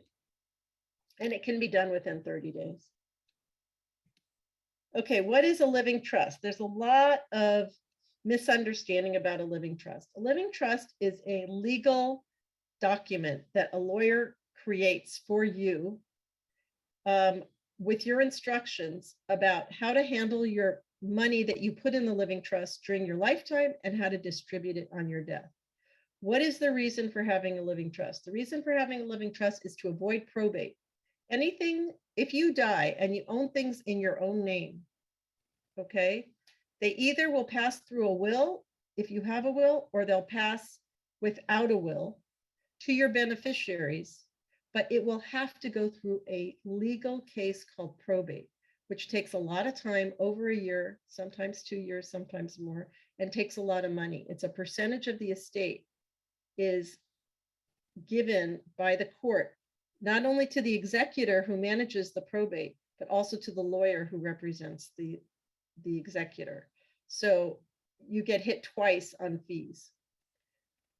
So a living trust, like I said, is a fiction. And so you do that to avoid probate, and you do that as a management tool in case you become incapacitated. Anything that's in the trust can be managed by your successor trustee during your lifetime. And then it goes to your kids, your beneficiaries on your death. So I like to look at a trust as a ball, you know, like a balloon or a bowl that holds things. So whatever you put in the bowl is what the trust holds. If you create a trust, if you create the bowl, but you don't put anything in it, then it has no assets to control or to distribute after death. So all the assets that you own, when you make a trust, you have to think about all of the assets that you have: your house, your car, your Palm Springs condo, your this, your that, your bonds, etc., bank accounts. Now, whatever you put in the trust will be in the trust and managed by the trust. So let's say you have, and you are the trustor, you're creating the trust, okay? You're also going to put the assets into the trust. You're going to manage the trust as the trustee, and you're going to appoint your kids or whomever as your successor trustee. And then you're going to create you're going to assign the people who are going to be the beneficiaries, your kids or charity or whomever. So this is now a created trust that is funded with your stocks, bonds, bank accounts, and house. How do you get those assets into the trust? Well, you actually have to change the owner of the document. So if it's a house, you have to actually do a deed. So you go from Janet Morris, I, Janet Morris, deed to the Janet Morris Living Trust. So now the Janet Morris Living Trust owns the house, and Janet Morris trustee manages everything. Okay, so when I create a trust, I'm everything. I'm the trustor, the trustee, and the beneficiary. I made the trust, I manage the trust, I live in the house, I benefit from the house and the bonds and the stocks and everything. Okay, if I become incapacitated, then my successor trustee takes over and manages things for me. And when I die, according to my trust, it will go to my beneficiaries. So can you revoke a trust? Yes, you can revoke it at any time. You can change your successor trustees. You should always look to see, is the trustee I appointed still the person I want? So if there's any divorce, marriage, death, birth, you want to look at your trust again, because you may want to change it. You may want to change at what age your kids get. Let's say you die and your kids are 15, 18, and 21. Well, they may be too young to handle the assets that you want to give them. Okay, so in your trust, you say they'll get 25% of the asset at age 21, they'll get 50%, you know, another 25% at age 30, and all the rest at age 35, something like that. Whatever you want to do, you can do in the trust, and you can always change it. So once you have your trust, keep it where others can find it.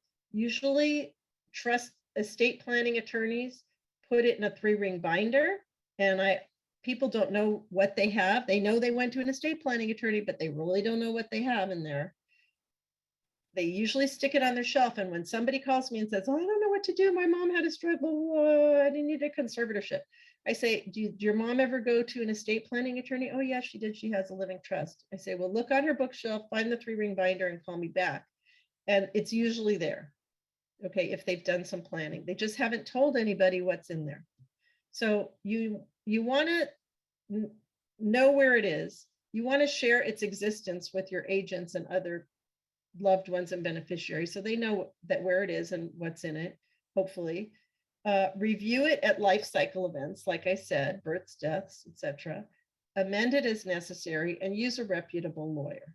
Make sure it's funded. You don't just go to an attorney and they give you the paper back without being funded. You have to ask about how you fund your trust. How do you transfer those assets into the trust? Okay. I know you're going to have lots of questions about the trust, but we're going to hang on till the end, okay? What are other tools in the toolbox? There's wills. Okay, why is a will necessary? If you have a trust, I'm sure everybody's thinking that. Why do I need a will if I have a trust? The reason you need a will and a trust is because what if you have assets that you never put into your trust, that you never transferred into your trust? So you need a will to deal with those assets that never got in your trust, so that at least you're covered on those assets. Or you can make your will the beneficiary, your trust the beneficiary of your will. So anything that you have left in your name alone will go into the trust and then distributed through the trust. Okay, that's called a pour over trust. That's how most estate planning attorneys will handle it. So they'll do a will and a trust and make your trust the beneficiary of your will instead of your kids the beneficiary of your will. So it will go, everything will go through the trust.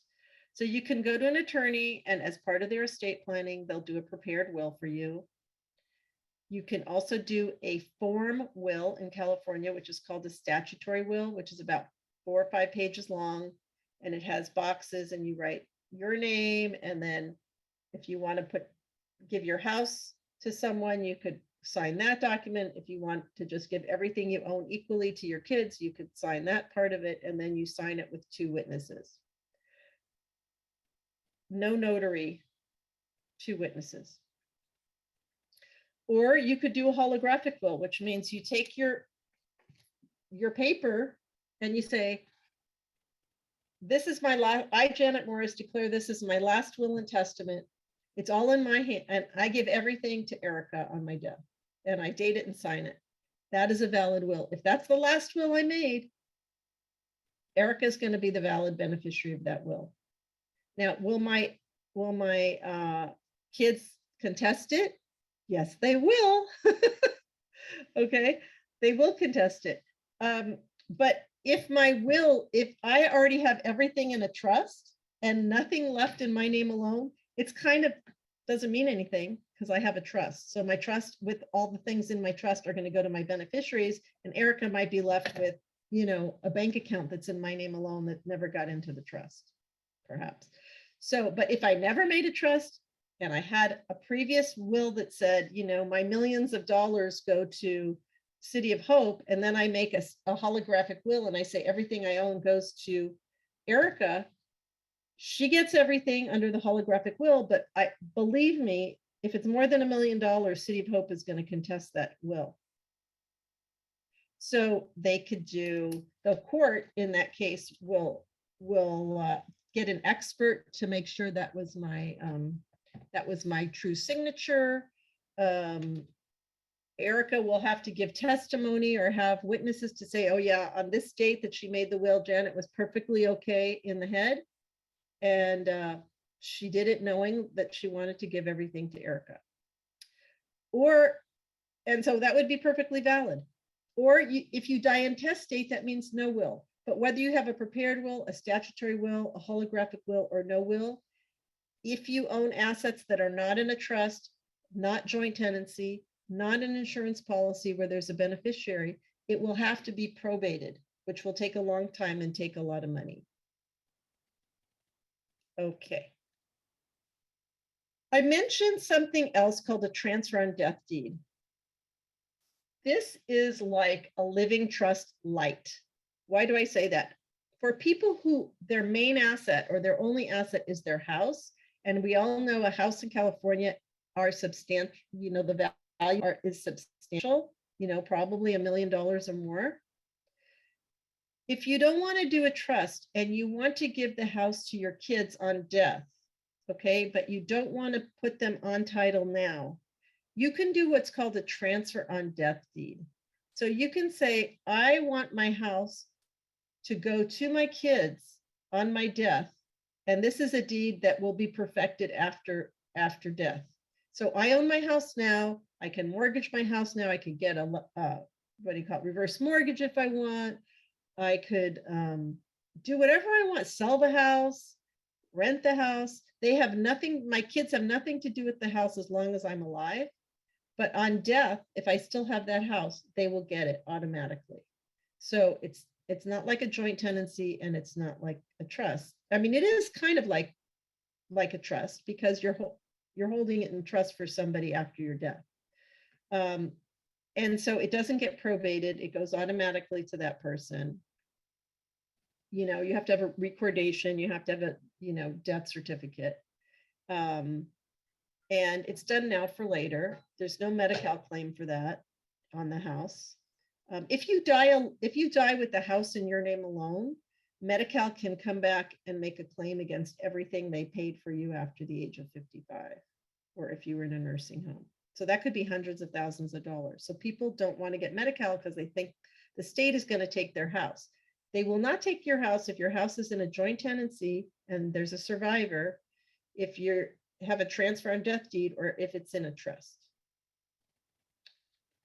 Okay. What happens if you don't plan? If you don't plan, stormy weather ahead. Things could happen that you don't like.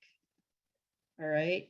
And there will be a loss of control over your property, loss of opportunity. Maybe you have too many assets in your name and you can't qualify for Medi-Cal. You can't do any Medi-Cal planning, or you know, you have to pay a lot in probate if you have to probate, or a conservatorship if you need a conservatorship if you haven't planned. The biggest reason for conservatorship is when people don't have powers of attorney for healthcare and powers of attorney for finances, and they become incapacitated and no one has authority over their retirement, to sign their tax return, to apply for a mortgage, to pay for caregivers, things like that. And that's the real benefit of planning, is that you have people in place that can handle your affairs. So how much time do we have to go over the medical powers? You're still good with time. So you have about 20 to 30 minutes. Okay, so I don't know why it's not on this slideshow, but I'd like to talk a little bit more about the difference between powers of attorney for healthcare advanced directives and the POLST, or do not resuscitate form.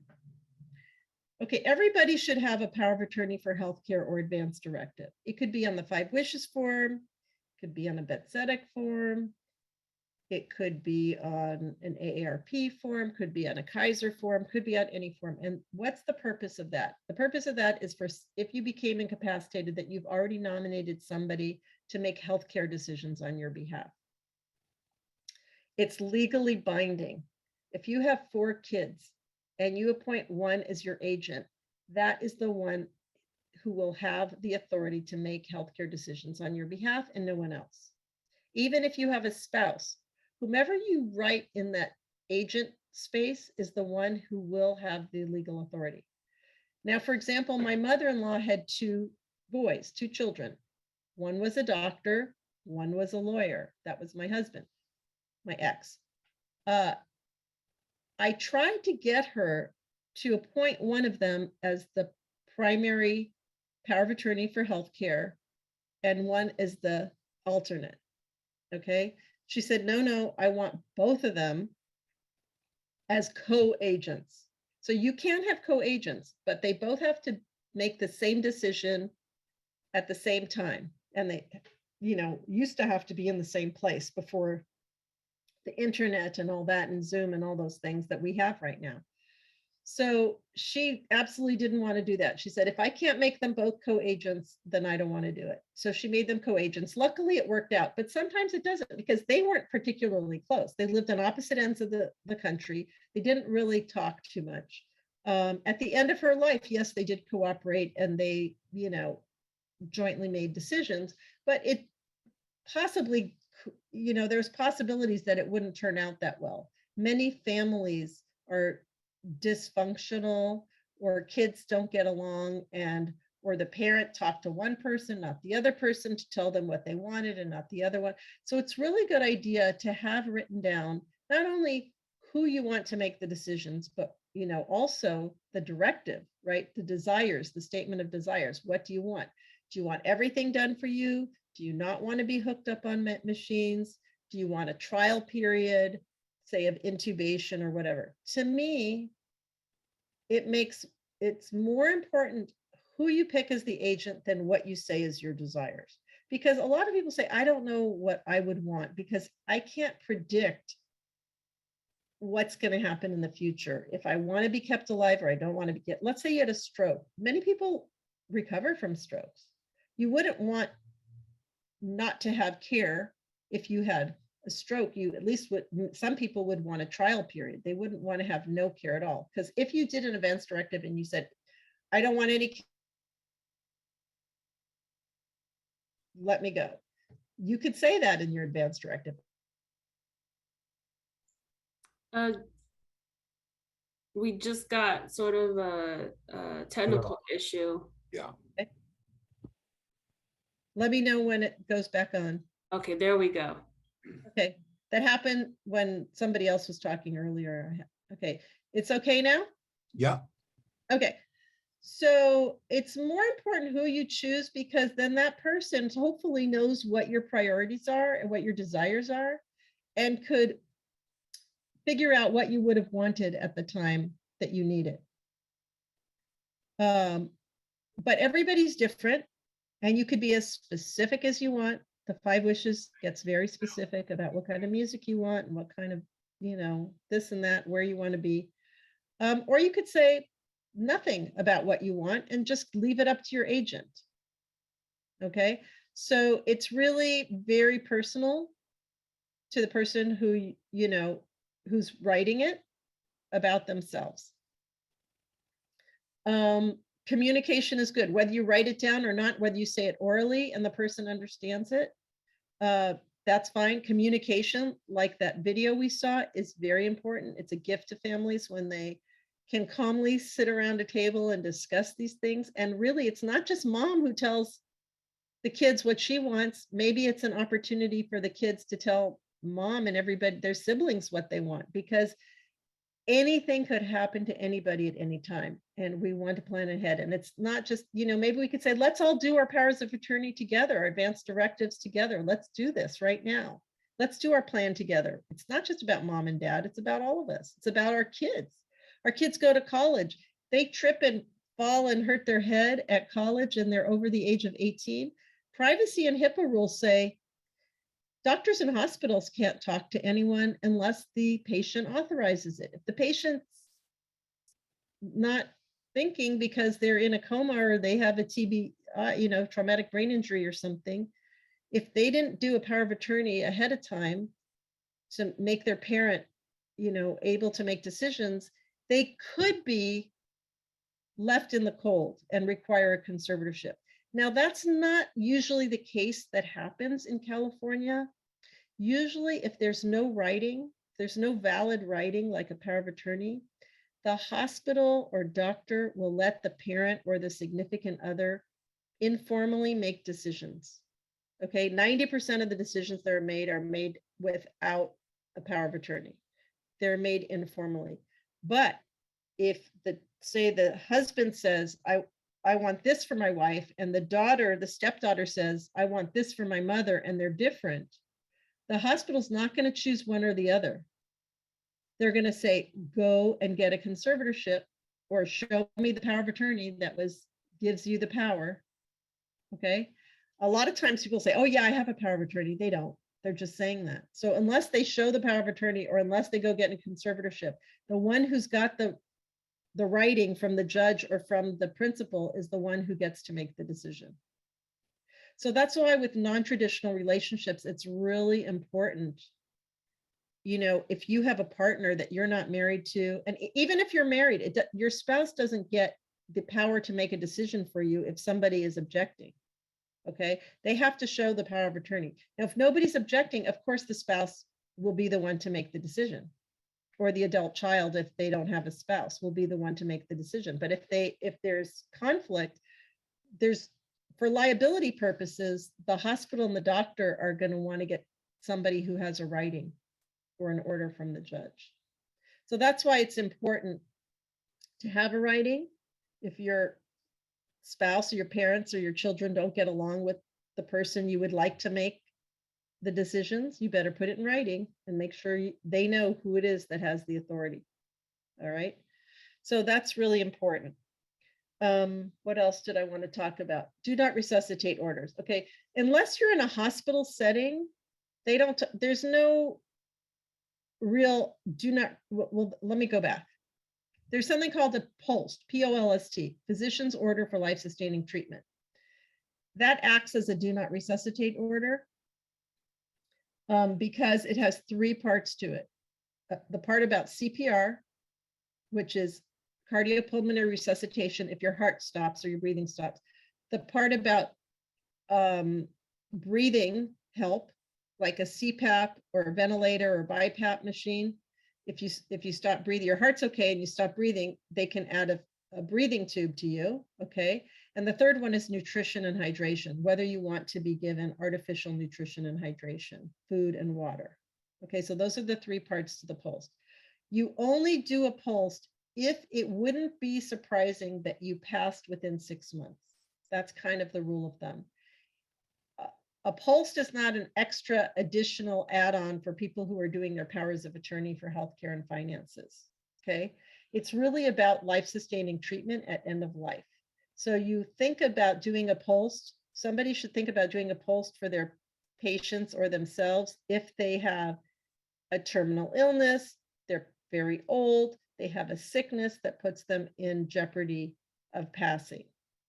So if you're in that category, then you want to think about a POLST. And a POLST is an actual order signed by the doctor. And in that POLST, you get to choose, do I want all treatment, some treatment, or no treatment? Okay, do I want, in CPR, do I want CPR or do I not want CPR and just comfort care? With breathing, do I want intubation or just CPAP or just a little oxygen? It's written in there, I'm just kind of paraphrasing. And in nutrition hydration, do I want, if I can't eat and I can't swallow, do I want to be intubated? Or if I can't eat by mouth, then don't feed me. You get to choose that. Okay, very important. So that document is supposed to go with you wherever you are. So it's not just in the hospital, it's not just at home, it's not just in the assisted living, it could cover you wherever you are. You fill it out. It has a pink copy, bright pink copy, that if you live at home, it's supposed to be like prominently placed either on your door, on your refrigerator, where the paramedics can find it. The reason for this form, it used to be called a pre-hospital do not resuscitate form. That's out the window. Now it's called a POLST. If the paramedics come, by law, if they see do not resuscitate, they should not resuscitate you. Okay, you can sue them if they resuscitated you. That's the purpose for having this. If you're at the end of life, okay, if you're terminally ill with cancer, you're on hospice, you're in your home, you want to die with dignity around your family, your heart stops, somebody calls 911, the paramedics come and they start resuscitating you, that's not what the family wanted, right? So that would be a tort. That would be, wrongful life if they resuscitated you and you were going to die. Okay, so if that's what you want, if you want to die with dignity at home with only just comfort care, then you would have a do not resuscitate order. It would be on that refrigerator. And if somebody did call the paramedics, which they don't have to, well, somebody has to sign the time of death document. That's why sometimes people have to call if they're not on hospice and they don't have a hospice doctor available. That's why sometimes people have to call 911 when somebody dies at home. But if the whole point is not to resuscitate somebody, then you want that do not resuscitate order there. Okay, and it's also revocable. If you can't sign it as the patient yourself because you're incapacitated, your agent under a power of attorney can sign it, your spouse can sign it, your daughter or son can sign it, and it has to be co-signed by the doctor. Okay, I think I'm going to leave it there and entertain questions about this, if that's okay. I had a general question on LACER's benefits. Do we have any benefits were we to pass away? Say I pass away tomorrow and I have the correct forms in there with LACER's. Do they have like a death benefit or any kind of thing like that? Do they have anything? Lauren or Laura, are you here to be able to answer that question on behalf of Claudia?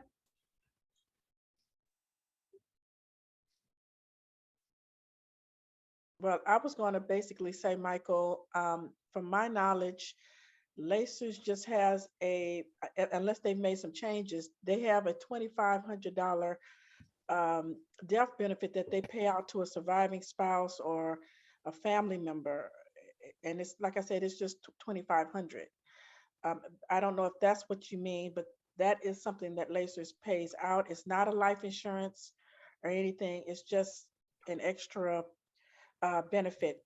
But if Claudia or someone else is on, they may can add It's to Lorena. I'm sorry, I It's said Laura, but it's Lorena. Okay. Okay, yeah. Thanks, Crystal. Do you have to apply for that? And you need any kind of forms on file for that? No, I don't believe that there's any. I don't think you have to apply for that. I think that that's something that would be offered to a surviving spouse or a beneficiary person. But that's something that LACER's pays out to family members. And, when I was counseling members, I would let them know.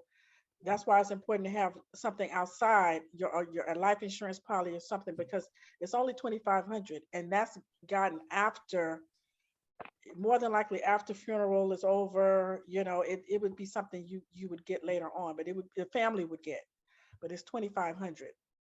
Yeah, my mom had a prepaid Neptune Society cremation, and it made it really easy. She passed away in the nursing home, but she could have passed away at home also. I pretty much made one phone call. They came, picked her up, took care of everything, and I went down and picked up the ashes later and several copies of death certificates and everything. That was a real clean way to go. And I'm going to take her ashes to London next year. Thank you, Michael, for that. And also it serves as a reminder to make sure that you have beneficiary form on file with LACER's so that your death benefit would go to your whoever you designate, or the benefit that Crystal just spoke of. Go ahead, Elijah. Yes, is that all, Michael? Any other questions? Good, okay. Janet, you have something you want to share? Yes, I wanted to add that at the beginning, there was quite a few questions regarding, if I already have my retirement benefits set, why do I need a power of attorney? And I think for people who are pre-retirement, it's important because between the time that now and the time you retire, if you became incapacitated, you would need a power of attorney to make that benefit designation, the retirement type designation, how you wanted it, to go, etc. So it's very important to have it for that as well. Thank you.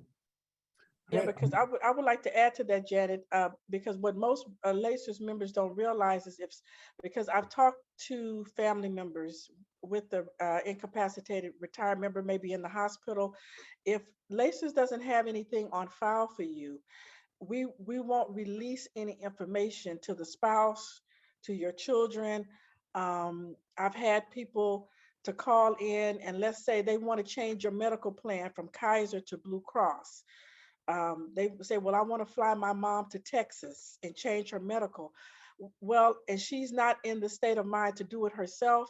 If there's no power of attorney form on file, they can't make those changes on your behalf and fill out and sign documents to switch your medical plans, your dental plans, to relocate you and do things with regards to your health care as well.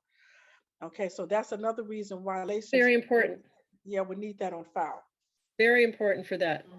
And again, if you have a power of attorney for finances, a statutory form, you can send that to them and they'll have it reviewed and can use that as well. If you didn't do the LACERS form. So you could do the LACERS form and the regular power of attorney form if you want to. Thank you, Janet, for that. I see Irene's hand is up. Yes, Irene, feel free to unmute yourself. Hello, can you hear me? Yes.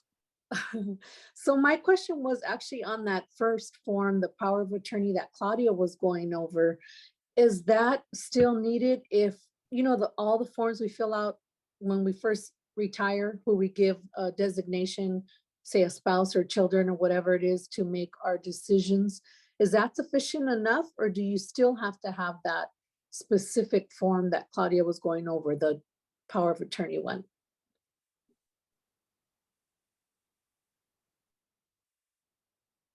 Irene, I believe Janet addressed that just a moment ago. So I think that designation is who's going to get the benefit.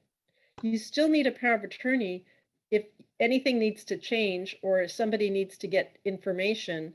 You need to appoint someone who will represent you if you become incapacitated to get information, to make changes, etc. Okay, so that's if it's incapacitation only, but if for, you know, whatever reason, I hate to sound like this, but I get hit by a bus and I'm gone, everything that I've already designated stays in effect. Yes, for the most part, it does. Basically, the forms that you fill out when you retire, and I know which forms you're talking about, your designated beneficiaries, but basically what those forms do is, let's say for instance, something happened to you and you have a retirement check that's about to be sent out. That form is saying who you want that last retirement check to go to, okay? And then who you want to get access to your benefit, whatever's in your retirement bank, the money that's there. Okay, so that's what those forms are. And so okay. So yeah, the power of attorney form that Janet is talking about, you still need that on file with LACERS. Okay, that's what I was trying to differentiate, is that's for decision making in case of incapacitating. Exactly. Okay, thank you, Crystal. Thank you. Our next questioner is Owen. For the living trust, can the trustee and beneficiary be the same person? For a living trust, can the trustee and beneficiary? Yes. So you are, okay. You're the beneficiary during life and you're the trustee during your lifetime, right? Upon your death or yeah, I'm thinking like assigning the trustee to be my child, adult child, and also leave everything for her. Yes. So while you're alive, you should be handling your own money. Okay. But if you became incapacitated, she will be your successor trustee. It will go to her, and she will also be your beneficiary on death. Oh, okay. Thank you. So the attorney, you'll go to an estate planning attorney who will do 4 things: power of attorney for healthcare, power of attorney for finances, will, and trust. That's a complete estate plan. Okay. Okay. Any further questions, Owen? No. Okay, thank you. My question was regarding the transfer on death deed. If you already have a will and a living trust, is it necessary to have a transfer on death deed? No. If your house is in the name of the trust, it will go to the beneficiary. It's not for that. That's why I called it trust light, because if you don't, a trust, a living trust with the will and the everything else costs about $2,500 to do and up. Okay. So let's say all you have is your house and you don't feel like you want to spend $2,500 on estate planning, then you could do a transfer and death deed, or until you get your house in a trust, you may want to just protect it in a way for that you could always change it to put it into the trust. You could do a transfer on death deed for that purpose. But if if you already have a living trust and your house is in the name of the living trust, you do not need a transfer on death deed. Okay, because this is for my mom and she's a single woman. So it's just her in the trust. And I was That's okay, but she has a thinking about, beneficiary. yeah, I was thinking about what you said about Social Security, taking that asset. Not Social Security, Medi-Cal. If a house is in joint tenancy, in a living trust, or a transfer on death deed, Medi-Cal will not make a claim. It's only if you die and the house is in your own name with nobody else on it. And so that doesn't apply if it's in a trust. It's a single person in a trust. That's fine. Okay. Because she doesn't own it, her trust owns it. Okay, I see. Okay, that's when you put your house in a trust, you're actually making a deed from Janet Morris to the Janet Morris Trust. Now the Janet Morris Trust owns it. I see. That's what a living trust is and does. Okay. All right. And then she doesn't own it. She doesn't own it. Her trust owns it. Got She's it. the beneficiary. Okay, and then you were saying about the joint accounts, mother, daughter, and that affects Social Security benefits because I'm a joint owner on my mom's account, and that it affects Medi-Cal benefits. Social Security does not have a limit as to how much assets you can have. Medi-Cal does. SSI does. But if you're getting regular Social Security, not SSI, okay? If you're getting Social Security over the amount of $1,000, basically, that's your retirement income. Okay. If you get SSI or Medi-Cal, you have to have assets if you're not married. So SSI is different from Social Security? Supplemental security income. So if your Social Security is less than $980, and you have assets less than $2,000, excluding your house, you can apply for a supplemental security income, SSI, which will give you up to the poverty line, which is $980. Okay. This for poor people, low income, low assets. Okay, so, all right. So, because I was thinking of just going as a beneficiary on her account. So that doesn't. Are you joint on her account? Yes. Okay, is she on Medi-Cal? No, she's retired LAUSD. Okay, well, you seem like a very nice and trustworthy person. So I would say she can just leave it that way. It's okay. You'll be the beneficiary and you can manage her account. But if you have issues with your kid or whatever, don't put them on the account because that means that they're owner of the account with you.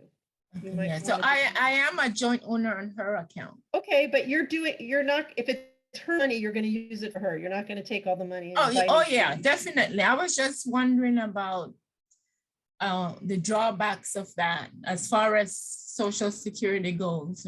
Social Security is not a problem. Okay. Medi-Cal is a problem. Okay. Okay, thank you. Thank you, Pat. We have a hand up, Ellen W. Ellen, feel free to unmute yourself. Yes. Hi. Yeah. Thank you Janice and Elijah and Christy for all this. Crystal for all this good information. I have a couple questions actually. First one is like for TODD, transfer on death deed. When we die, let's say we own the property right now. So my husband and I. So when after we file the TODD with the registry recorder office in county, because we live in LA County. And then someday when we pass away, so let's say one of us pass away, then because we have joint tenancy as of right now. So one of us pass away, then the property will goes to the surviving spouse at this time, right? And then after that, after both of us pass away, then it goes to the adult child or children that we designated on our TODD for that particular property. Is that correct? Correct. Correct.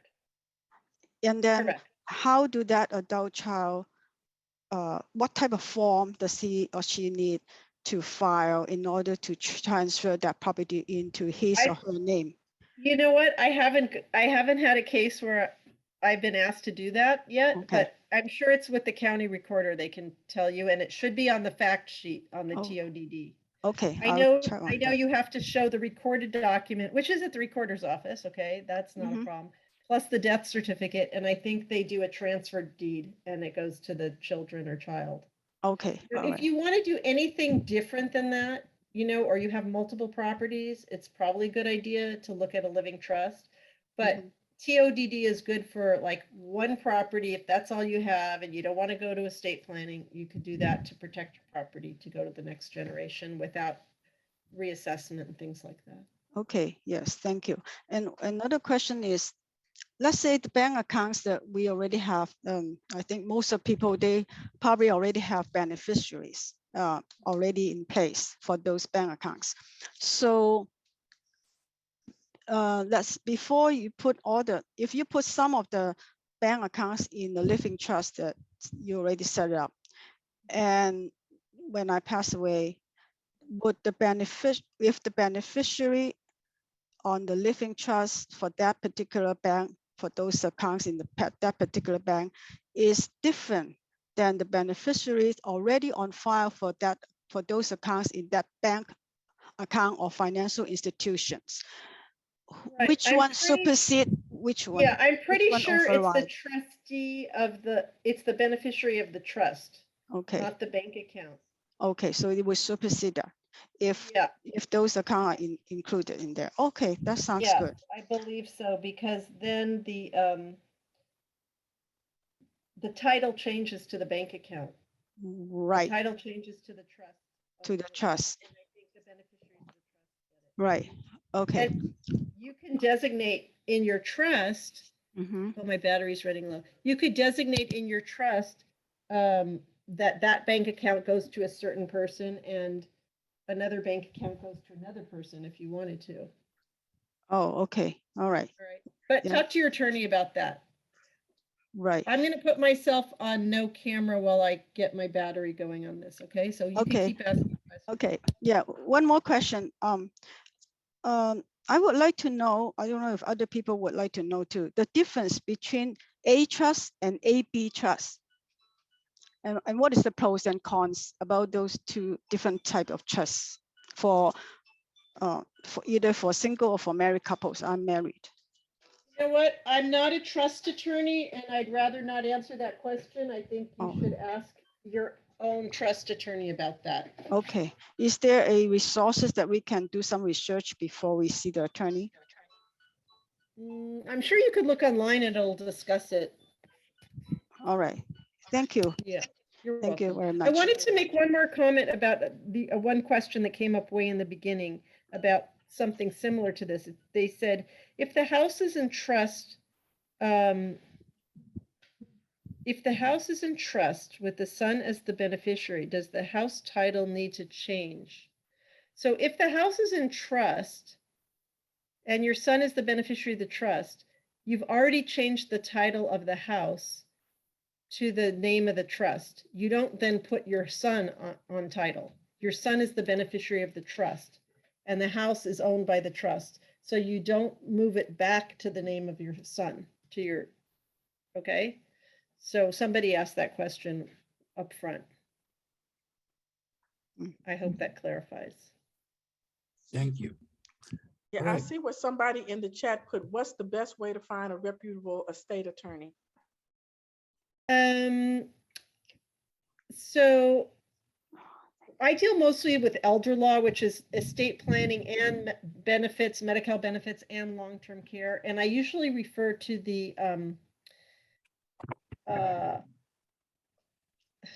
sorry, now I'm drawing a blank. I put a The link. Academy of Elder Law Attorneys. It's, what is the name again, Janet?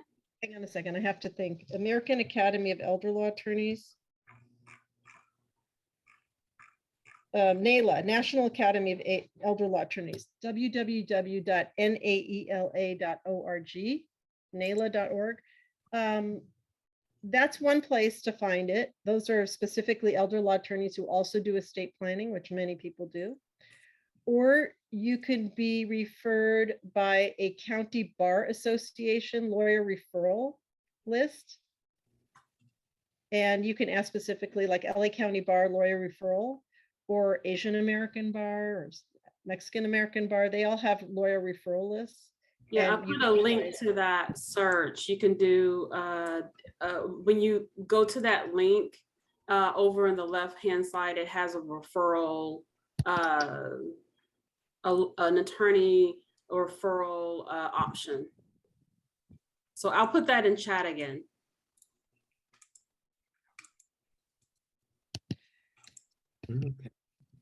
Oh. So there was a chat about step up in basis. So I just want to give you an overview of taxes, property taxes, etc., capital gains taxes. Your biggest asset is probably your house. And if you bought your house many years ago, you bought it at a lower amount than it's worth now, and you're paying low property taxes than if you bought it now. On your death, if you're married and the house is in community property, your spouse would get the value of the house would be stepped up as to the value on the date of death. Then when that other spouse dies, it gets another step up. Okay, let's just say a single individual. They bought the house for $50,000, it's worth $500,000 now. When they die, the house gets a step up in basis so that the kids inherit it at where they don't have to pay capital gains. Okay. When they sell it, if they hold it for 5 years and the property goes up to $1 million, they'll have to pay the capital gains on the difference between 500,000 and $1 million, not on the difference between 50,000 and $1 million. Okay, so that's what a step up in basis is. Your house value gets stepped up on death so that what the beneficiaries, if they sold it right away, they wouldn't pay any capital gains, but if they held it, they would pay capital gains of the difference between the price that they sold it for and the price it was worth on death. Now, there's a change in property taxes. So before 2018, if your kids inherited your primary residence, it could be any value, and you could transfer it to your child in your lifetime, parent-child transfer. And if you bought it at $50,000, now it's worth $5 million, you get the same $50,000 property tax basis that your parents paid. Okay, now in 2018, they changed it, and you can only get $1 million worth of property tax savings, and the rest is reassessed.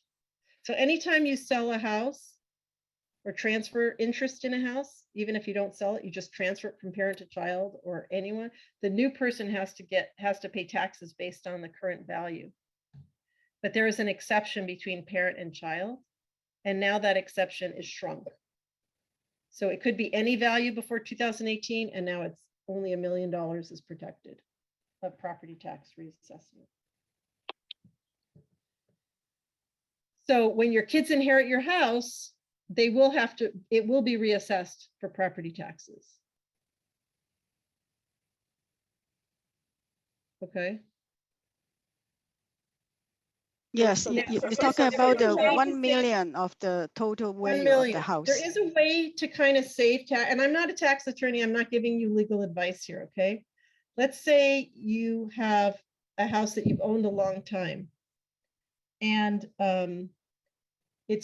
gone up in value, okay, you could transfer that if you want to sell it and buy a new house, if you're over the age of 50, I think they changed it from 55 to 50 and you've lived in it more than 2 years, you can transfer that low property tax base to a new property. So if you sold your house for $1 million, you bought a new house for $1 million, and your house, you were paying taxes on $50,000, you can transfer that $50,000 property tax to the new house. But when your kids inherit it, they're going to get the new property tax assessment. So you're not stuck in if you want to move houses. Now, I don't know. I think that's just within California. It used to be just within certain counties of California, but I think now it's all over California. Oh, so it's, oh, okay. So it's not just in LA County or Orange County. You can transfer from one county to another. I believe so, yeah. That I'm not 100% sure, but I think so. Thank you.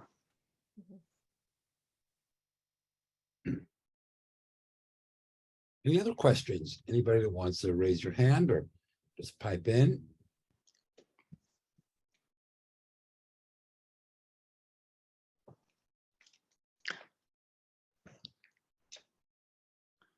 Karen, I see you had a question about an income limit to get home care and death benefit in the Q&A. Can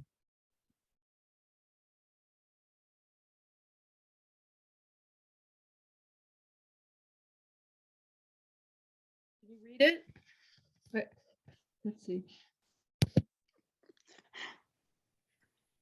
I'm laughing at what Michael put in the chat. I didn't see He said it's hard to avoid death and taxes. Can I ask a listed question? I'm sorry. Okay. Can You I know, just Crystal, I answer? have a real good joke on that, but it's kind of crude, so I can't tell it online here, but I'm going to answer the question from Baljit. Hang on a second. Let me go back up. It said, hang on a second.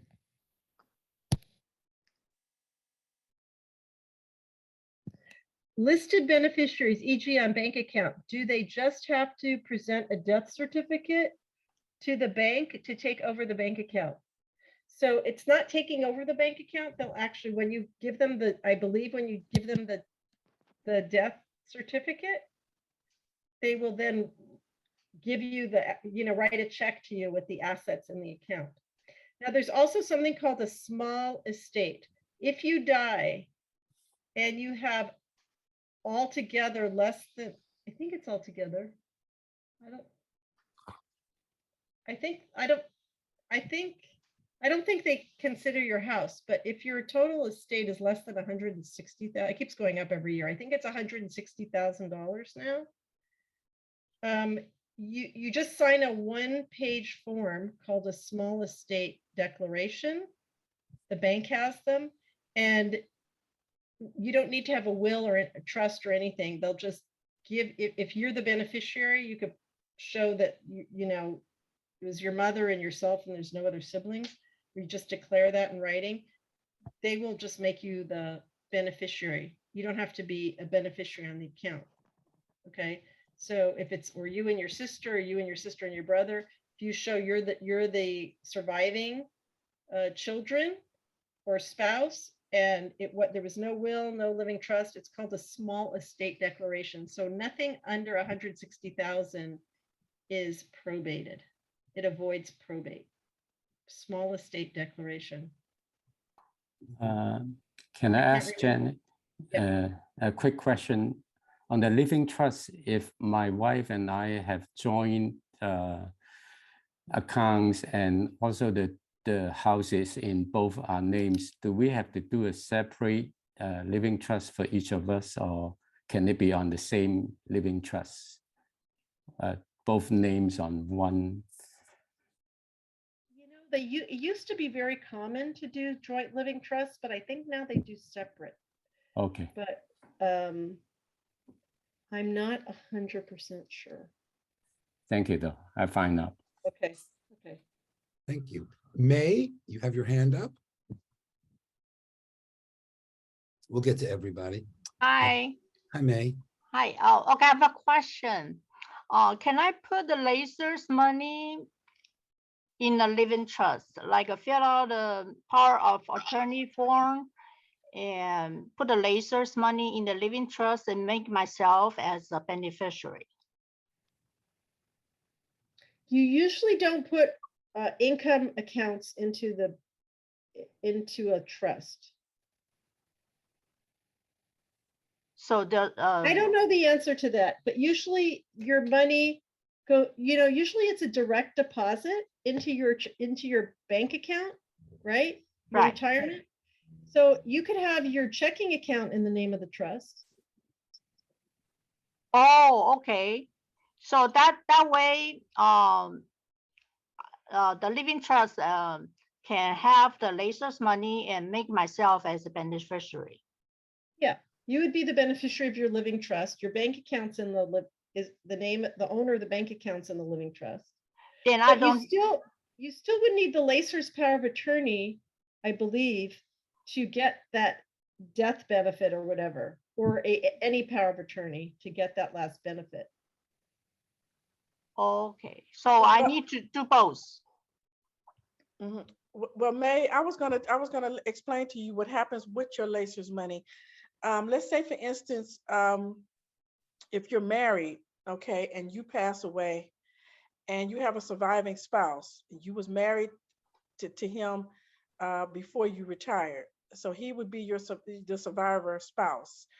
And however which way you set it up at the time of retirement, your surviving spouse would continue to get your pension, and then would get the lifetime pension and would have access to your medical and dental benefits.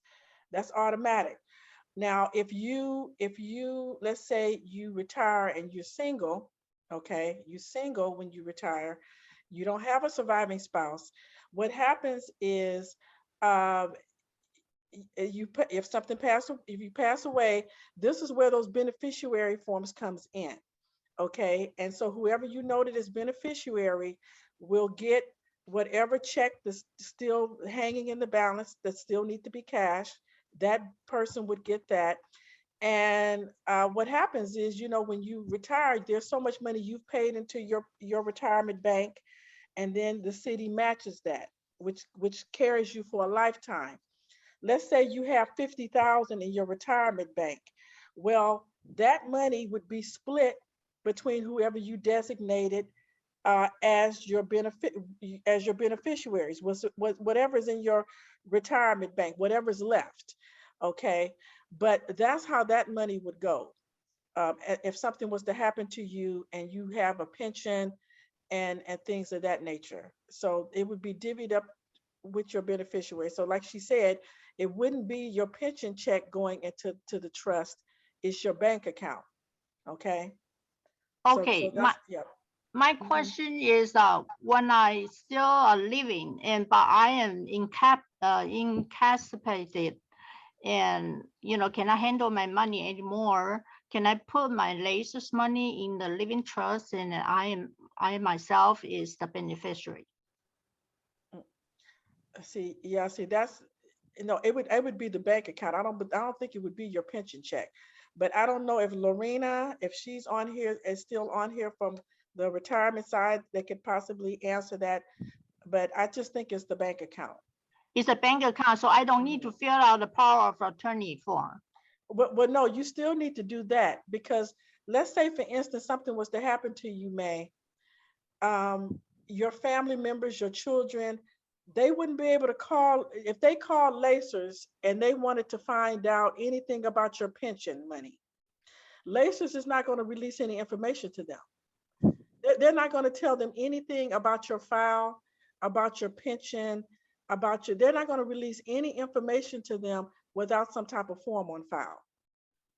So you get what I'm saying? So if something was to happen to you and you can't verbally, because I've had this happen, where the members in the hospital, they would have to get on the phone and give me the okay to talk to their son. They would have to give me the verbal okay to talk to their spouse and release their personal pension information to them. So if you don't have that form on file and something happens to you, and let's say your sister calls Lacers is not going to tell her anything. So you need that form on file, May, with Lacers. Okay, Yeah. thank you. Thank you, ma'am. Next up, Irene. So I had a question, all those forms that we talked about, including, oh, excuse me, including that 5-wish form, is that on the email that was sent to us yesterday? Yes, Irene. And then once we sign all those, download them and sign them, do they need to be notarized or are they solid as is? Erica, you can answer that about the 5 wishes. I didn't hear the question. Can you say it one more time? The 5 wishes forms and all the other ones also. Once we sign them, download them, print them, sign them, do they need to be notarized or are they solid as is? For 5 wishes, in certain states, I believe it's the Carolinas, like Missouri, Wisconsin, something like that, they do have to be notarized, but for the 5 wishes, 42 states, including California, does not, but it has to have 2 witnesses. Oh, okay. Yeah, so the Okay. 5 wishes needs to be 2 witnesses. And as I stated before, it can't be any blood relatives, anyone written in your will or living trust.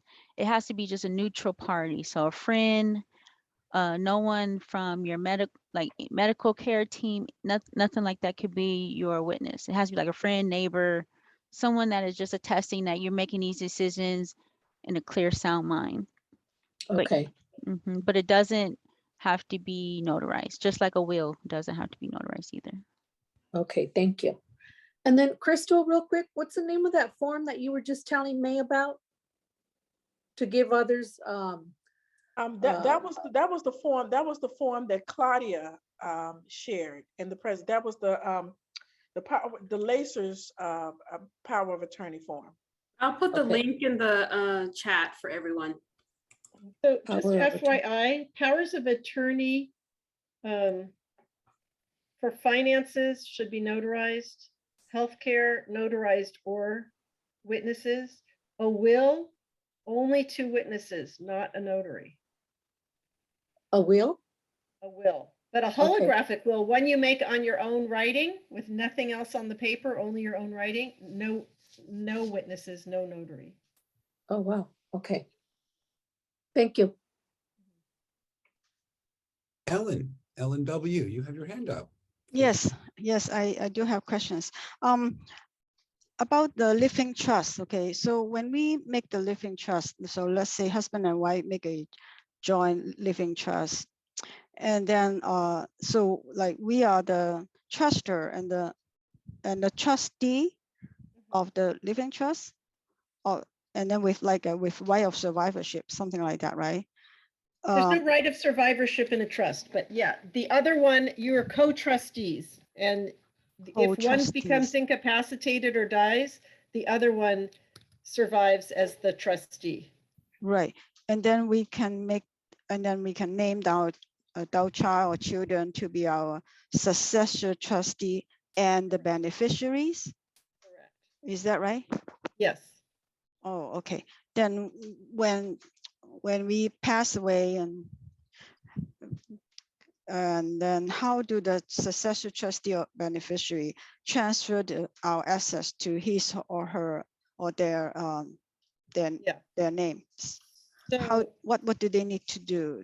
So they need to file some transfer deeds from the trust to the person. I don't do that for people, so I'm not exactly sure how it's done, but you go to an attorney and they help you administer your estate. So instead of a probate, it's a trust administration. There are certain things that have to be done. It's not immediate. It takes a little while, takes maybe 2 to 3 months to do that, but it's not as costly as probating a will. I see. Yeah, it will be additional attorney fee to do the to transfer. Administer the trust, and then they will take care of how to transfer the assets. Okay, thank you. Yes, very good. Thank you. Let's see. Okay. Anybody else have any questions or thoughts they want to share with any of our presenters?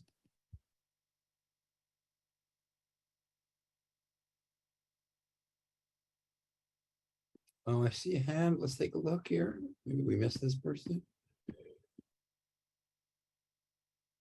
Nope. Oh, I got one more question about the transfer of ownership between parents and child, or parents and children. Yeah, you did mention about is that since 2018 there's change of the law on that one. What's the name of it? Something that we can do some research on that to know all the details. Oh, hang on. It was a. Yeah, I forget. Hang on a second. France, parent,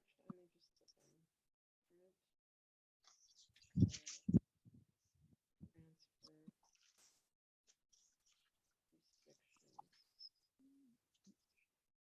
Yes, that's regarding property tax on the transfer of between parents and children.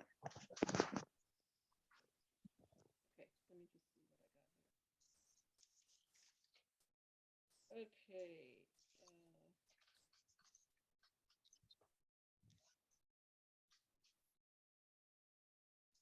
It was Prop 19. Okay, so if you go to the, I'm going to give you the website, BOE, Board of Equalization, .ca.gov, G-O-V.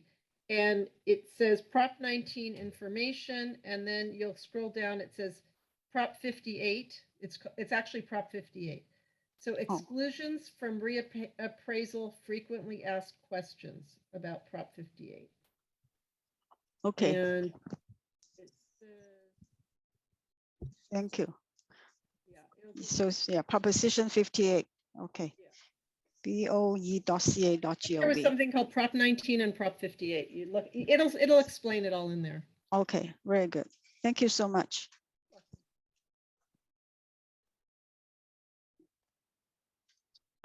There's also a question, Janet, in chat regarding conservatorships. Okay. So can you read it to me? Oh, you mentioned conservative. Okay. So a conservatorship takes away power from someone who's incapacitated and gives it to another person. Okay. There's two parts of the conservatorship: person and estate. So one is over the medical care, where the person's going to live, all that stuff. And the other one is over their finances. If you do not have a power of attorney for healthcare, power of attorney for finances, and you become incapacitated, and somebody needs to talk to lacers, pay your bills, move you, sell your house, any of those things, if you don't have valid powers of attorney, they can't take over. There's no authority. So you have to ask the court to become a conservator over the incapacitated individual. So you have to prove to the court that the person can no longer make their own decisions about food, clothing, shelter, and medical care, and that they cannot make financial decisions or resist fraud or undue influence.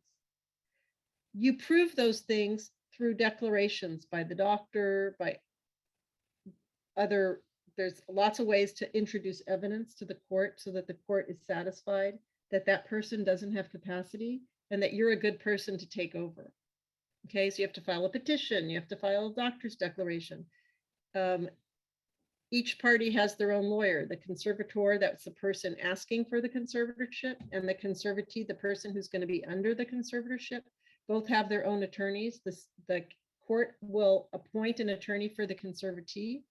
There's a court investigator, and everybody writes reports and puts in information. It takes a really long time. And the court has a hearing and they make a decision. And let's say the person has dementia, the proposed conservatee has dementia, and they're like giving away money, people are defrauding them, their house is hoarded, and they need help. Okay, so it's not just about like, oh, somebody's just making bad decisions. They're an adult, they're allowed to make bad decisions. It's beyond that. It's where a person's person is you know, going to be harmed, or their finances are going to be wasted in some way where somebody's taking over, you know, illegally from doing things to them. So let's say they have a hearing and the conservatee is allowed to, testify at their own hearing. They can even have a jury trial. And the court will ask questions of the conservatee, like, where do you live? What's today's date? And, who's this person who you're giving money to? And if they can answer all that completely rationally and have a reason why they're giving away money to, these whatever, or changing their trust to, give it away to some random person instead of their kids, or how they're feeding themselves, how they're getting medical care, etc., then the court's not going to take their powers away, their autonomy away. But most people who are under conservatorship can't tell the judge, or they're completely, making stuff up and they're babbling about things, or they don't know what day it is or who they are, where they live. So the judge will make a decision based on the evidence, whether to take away rights from that person and give them to somebody else. And the court has jurisdiction over that conservatorship as long as that person is alive. And that person who's the conservator has to make good decisions on behalf of that person. They can't just move them into a nursing home without the, consent of the court. They can't just give them psychotropic drugs without the consent of the court. There's limitations, but basically the conservator can decide where the person lives and can use their money to pay for their care, home care, nursing home care, whatever it is, they decide. And they have to report to the court every year about what the finances are and what's going on with that person. So there are checks and balances, and there's oversight by the court. Now, are some people like swept under the rug and the wrong thing is done to them? Yes, that happens. But the majority of time in LA County, we have a very, very good probate judges and probate attorneys and probate investigators to make sure that people are protected. And adult protective services is sometimes called when there's fraud or abuse or something like that. There's also elder abuse restraining orders that are particular to elders. If somebody's like taken over your house, is like moved you out of your bedroom and taken over and put you in the garage, this happens. I've had many, many cases like that, taken over your life using your money. You can get them out without going through a whole eviction process. There's a kick out order under elder abuse restraining order to get these people out of your life and away from you. So that's really important to know about, because elders are prime targets for people kind of moving in on them, especially if they don't have a lot of social supports. People getting to be beneficiaries under, a neighbor saying, oh, I'll buy groceries for you, blah, blah, blah, but sign this power of attorney so everything will be legal. And then they, take all their money and stuff like that. So if they know about elder abuse restraining orders, or they have a friend or family who can help them go to court and get a restraining order against somebody who's, messing around with them, it's pretty easy to do. You could get a temporary immediately, like within a day, and then there's a hearing 21 days after that to do the final hearing. So there's no charge to the elder abuse restraining order. The fees for a conservatorship are very high. Just to file a case for conservatorship, it's over $1,200. And then there's the attorney's fees for the conservatee. It costs about $5,000 plus to do a conservatorship. Now, Beth Sedek Legal Services has a conservatorship clinic, but only for conservatorships of the person and not the estate. So not the money, just the person. So if you need to help somebody get medical care who can't get it because they don't have capacity, or to help them out, placing them in a nursing home or something, and the assets or income is not a problem, Beth Sedek can help with the conservatorship over the person. Beth Sedek also has attorneys that help with elder abuse restraining orders. And there's also an elder abuse clinic at the court and a conservatorship clinic at the LA County Courthouse. Janet, can we get the contact information for Beth Sedek? Yeah, it's www.betsedek tzedek.org. And I think you had it on one of your slides. Erica did, I think. What was that again? Is it BET? tzedek.org. And their number is 323-939-0506. I used to work for Tzedek for 33 years. That was 0506. 0506. I'm pretty sure that's what it is. Let me see. So yeah, and on their website, they have a lot of self-help things in there, including the powers of attorney for, I mean, the advanced directives. They don't have powers of attorney for finances, because that's just giving people ammunition to go steal from people. So you really need to be careful when you do powers of attorney for help for finances. Let me see, Tzedek Legal Services phone. Yeah, 323-939-0506. All right, thank you. Yeah, tzedek.org. If you look under resources, there's a lot of booklets in different languages. Conservatorship, mental health conservatorships, which are different. LPS conservatorships for people who are schizophrenic and mentally ill and need to have involuntary mental health treatment. That's different. On conservatorships, assisted living, nursing home care, there's a lot of booklets in the resources section that are very, very good. And thank you to our speakers. Weren't they just wonderful today? Just a wealth of knowledge. And we just really thoroughly enjoyed how you made something so complex, simplistic.